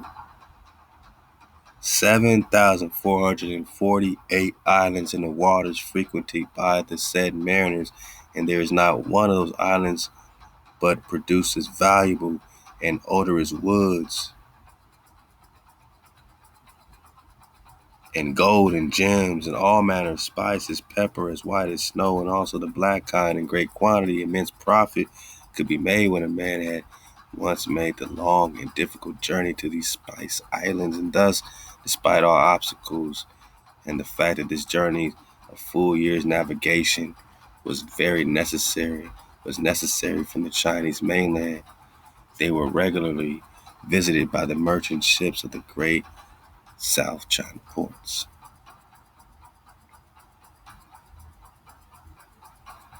Yeah, this is when they give you the drop right here.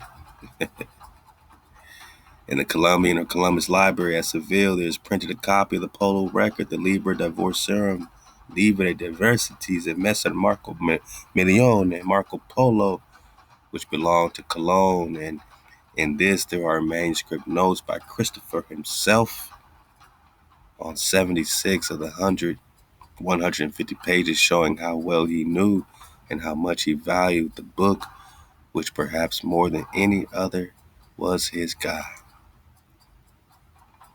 Yeah.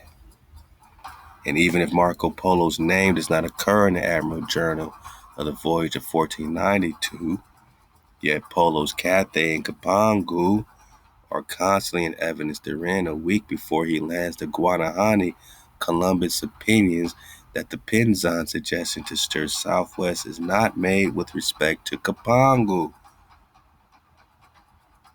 Japan, right?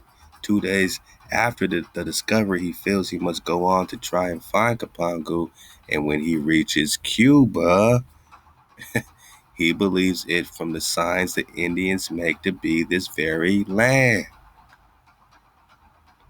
So now you see why Columbus felt that CIPANGU was Cuba or Japan.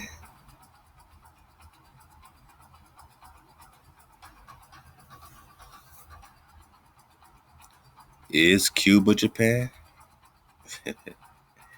At the same time, he is equally anxious to reach the mainland of China. He is determined to deliver the letters of the Catholic kings to the Grand Khan. What? This is the Great Khan of China. We're talking about North America, my nigga. This is when they found you. Is you from Africa?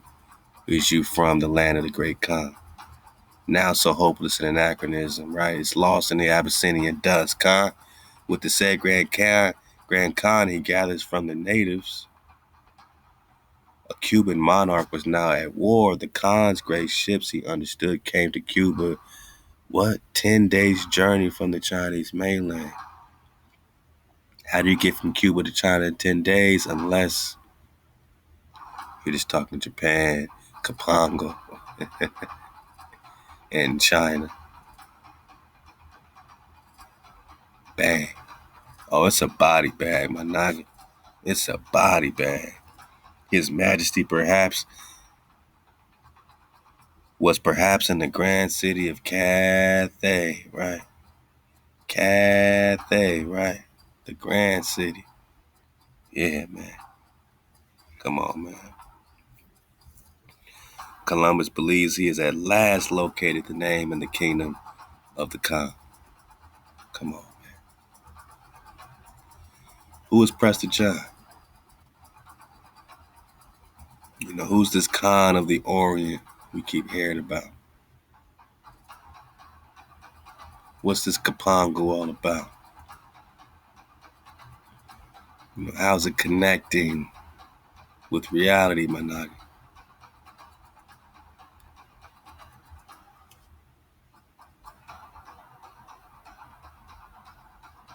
They're studying you. They're studying CIPANGU. The legend of CIPANGU, the land of gold. This connects with this whole Japan city of gold scenario. They have a tremendous quantities of gold. The king's palace's roof of pure gold. His floors are paved with 2 fingers thick gold, says Marco Polo. Europeans believe CIPANGU was the land of gold, man. Columbus sailed across the Atlantic to search for it, to find Japan. Yeah, Japan's originally called HaWah. HaWah, huh? HaWah, huh? HaWah, the original name, huh? And then they get into, you know, their version of history connecting this, you know, Japan flow, this Wakaku. Right, so you got this Wa all over the place.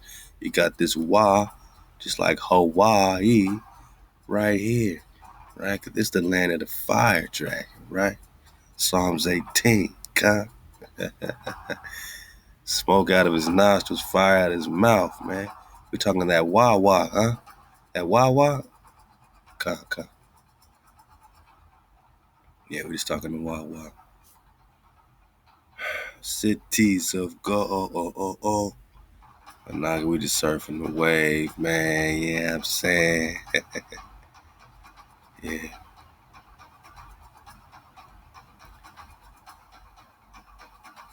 Psalm 116. I love. It's out the Targum script. Targum.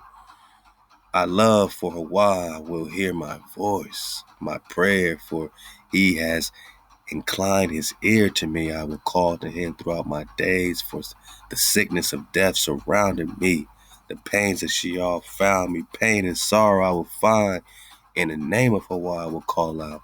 Please, HaWah, save my soul. Who's your savior? HaWah is gracious and righteous, and our power is merciful. HaWah observes enticements. I became poor, and it was meant to redeem me. Return, O my soul, to your place of rest, for the word of HaWah has repaid you with good. For you have delivered my soul from being killed, my eyes from tears, my feet from stumbling. I will walk before HaWah in the land of the living.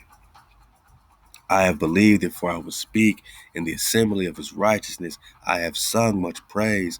I said when I fled, all the sons of men are liars.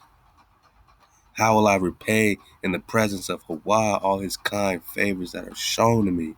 The cup of redemption I will carry in the age to come.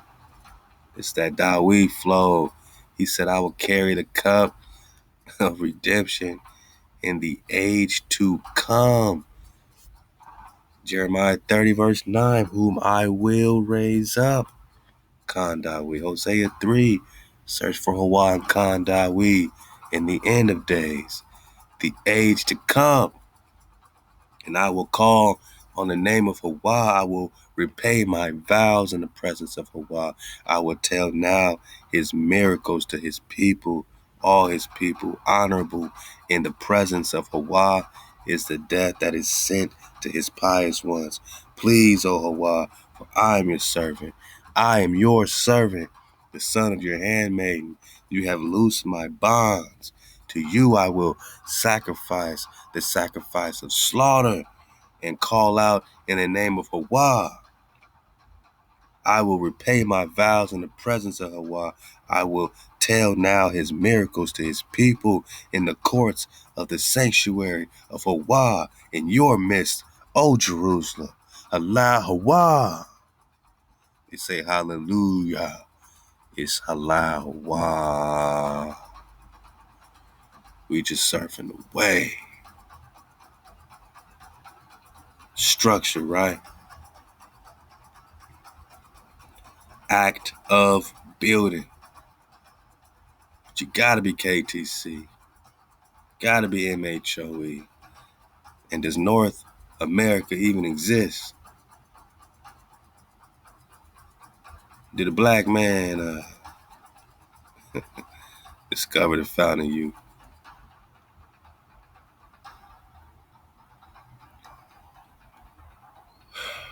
Why is Russia connected to Asia? And where's Japan? Where's China?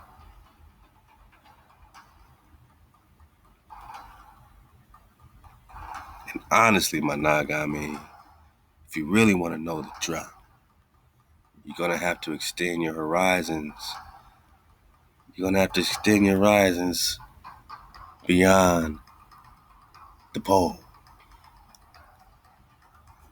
You know, when you really start digging on the Prester, the priest king, you're going to have to extend your horizons beyond the wall.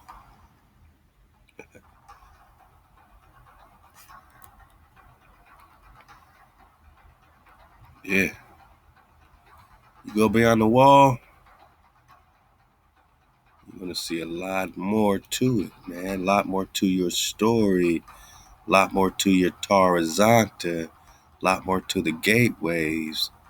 And we put this in, I think it's German. It says the monitoring island. So we say, what? Oh, who's monitoring you right outside the gate? Who is monitoring us right outside the gate? I mean, right outside the gate.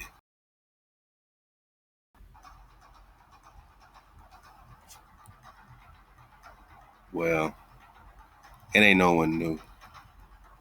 Just thought in the game. You know, call him Zeus, you know. And there's more lands beyond the pole. I mean, there's so many islands. The Hijack has promised, you know, his people lots of islands, man, because it's just so many islands, you know. Everyone can have their own island. Just listen to me. Even Napoleon can have his his island, his little island. We're finding Nemo. They're searching for the Prester. It's all happening. San Mayan River, San Betkan. Where is it? Peru, Florida, Ethiopia. Oh yeah, 2.5 millennia ago, King Shalmaneser exiled the last 10 tribes. 556 BC, dodged the hijack. But ever since, people have been wondering what became of the myriad of Jews scattered like chaff to the wind. Maybe they're across this San Mayan. Sabbath River. San Mayan River rests on the Shabbat. A river that flows and rests on the Shabbat. Everyone's looking for his location. Josephus is trying to give some drop. But first, you got to get oriented. I'm just showing you where we're picking up, man. I mean, where we're popping off. We're going to be, coming right in high with this San Mayan, continuing this Mongol connection, and just seeing how all these things connect, back to the Church of the East, Nestorians, to the Abyssinians, man. We just popping off, man. Yeah. What's up with this San Mayan River? We got a lot of drive. When you go on the website, just click on search. I did a nice search, man. I love to the bro Yosef, the real, man. I put in the search. I know that bro has put some work into the Prester flow. And hey, go surf the wave of Yosef, the real, throughout the years, man. Prester John among the natives, Bhutan, Tibet. Where's Tibet? Huh? Where's Tibet, my nigga? European cartography, all right. Yosef. Prester depicted as a crusader under Ryan the Lion-Hearted. Let's go. Curious Myths of the Middle Ages, Imperial Fetishism, Cyclopedia of India, Phantom King, and more. Yosef, pop it off. Alistair Land, Phoenix Files, Land of Prester John, Chronicle of the Portuguese Exploration, because we know they're looking for him. So hop to the great Recon throughout the years for the bro Yosef and so many others. Even got a track about it. Make the stand. And definitely, man, this San Mayan is where it's at, man. We got to find these riddles. We got to find the answer to these riddles. They talking China. Remember, China is a person. China's a person in the OSB dictionary. This is right here, China, Chine, just like it's spelled on that map we just looked at, is North America existing. Here you see China spelled Chine, just like that, very small, right? So, all right. Okay.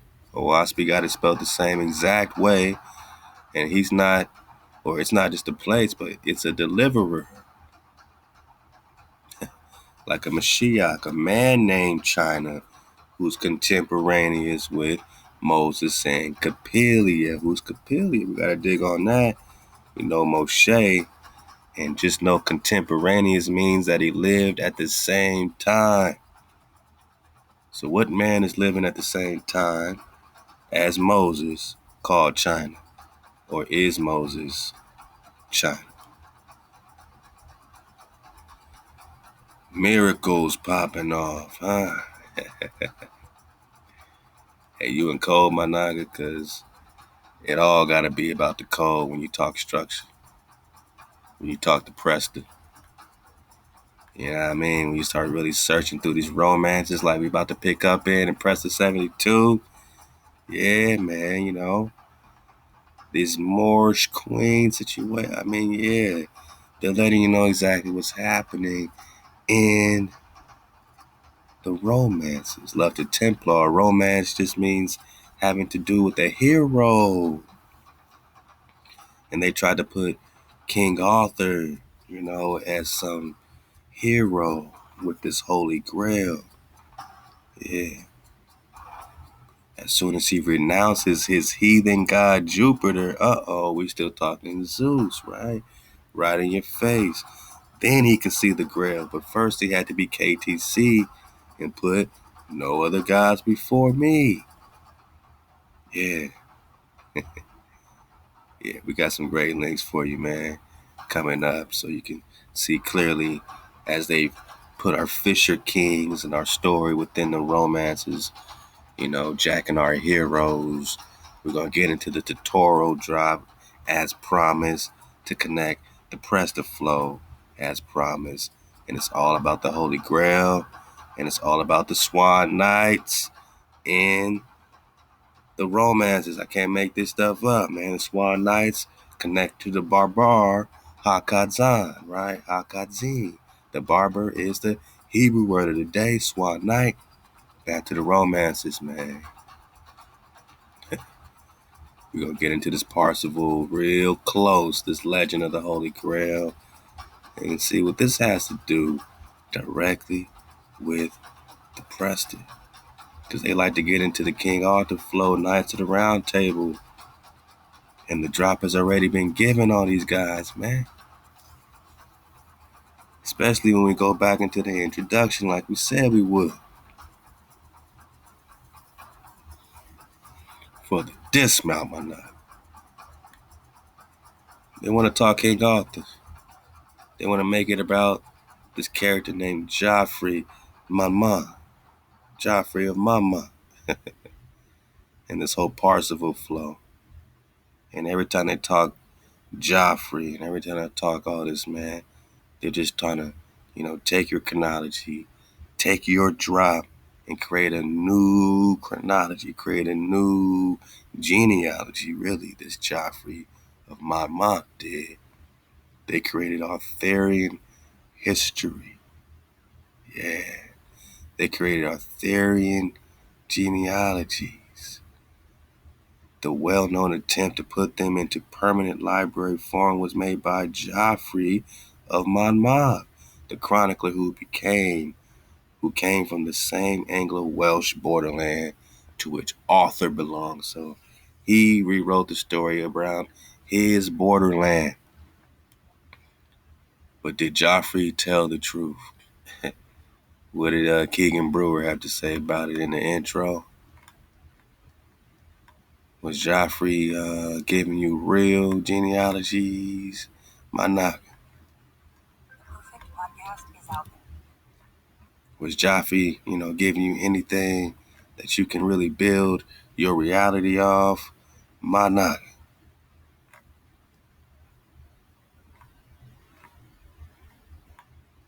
Let's get it from here. All the way at the intro.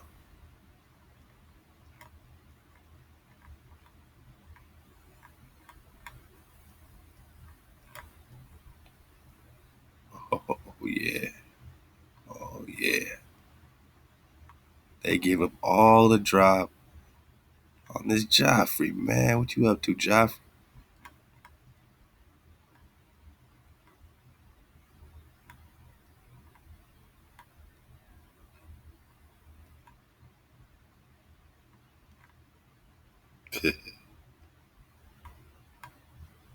It's a nice little intro, man. But yeah, believing in Prester John, William of Newburgh was a proper historian, wrote the history of the English people at the close of the 12th century, following the footsteps of his great predecessor, the Venerable Bede.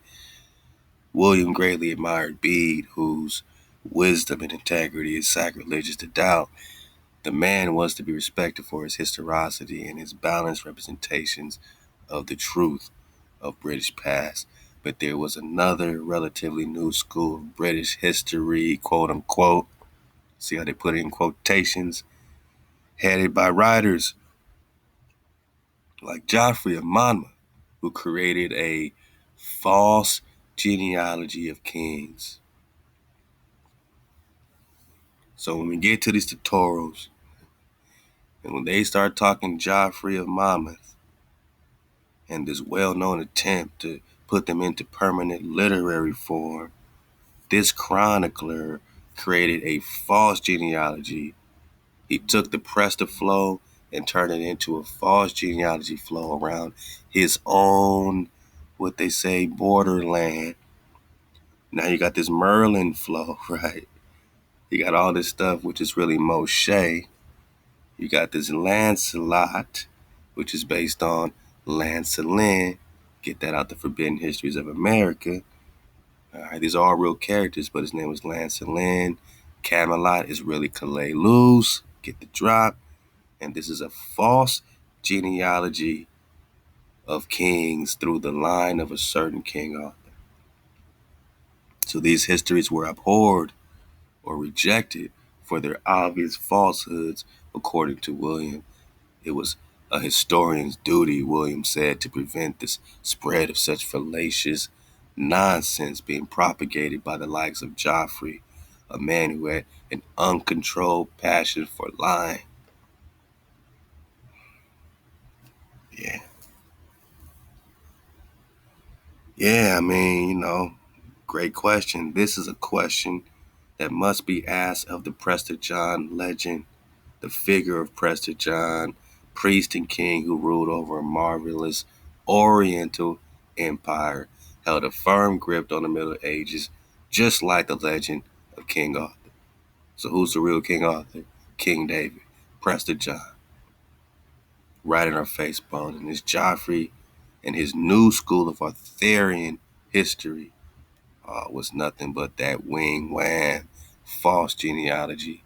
But you gotta get that history, my nugget, before you let them give you your history and put you into a mythology, write you into Marvel comic books and Merlins and King Arthurs and Camelots.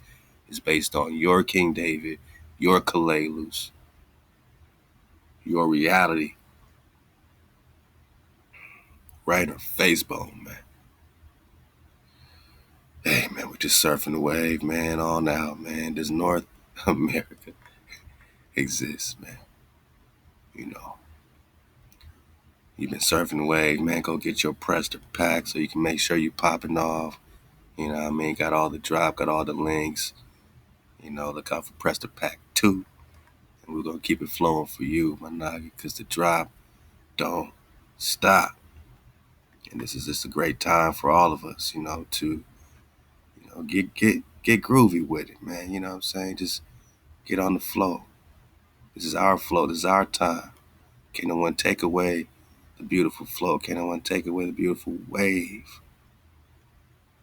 This is once in a, once in a while you hit a type of checkpoint that we got, what I'm saying, that we can contribute the way that we have, man, and put it all together in real time, man, and in battle time for the Nagas. And it's my honor, man, to continue, because I know my Naga's been, waiting for this investigation to pop off, man, all the way up, my Naga. We talking about the real nesters, the real nestors, the real cons, renowned for your wisdom. Who is Prester John? This has been another installment of the Prester John investigation. Installment number 71, my Naga. Right here in your ear bone, right to your heart bone. And it's all happening, man. I know you feel it in your gut bone. You're going through a lot. But we investigating Hosea 3 and 5. We seeking HaWah, Khan, David. We know that it's our time. It's the end of days. And it's all happening, man. Hey, hop to all the cons across the plain. Stay up. Suit up.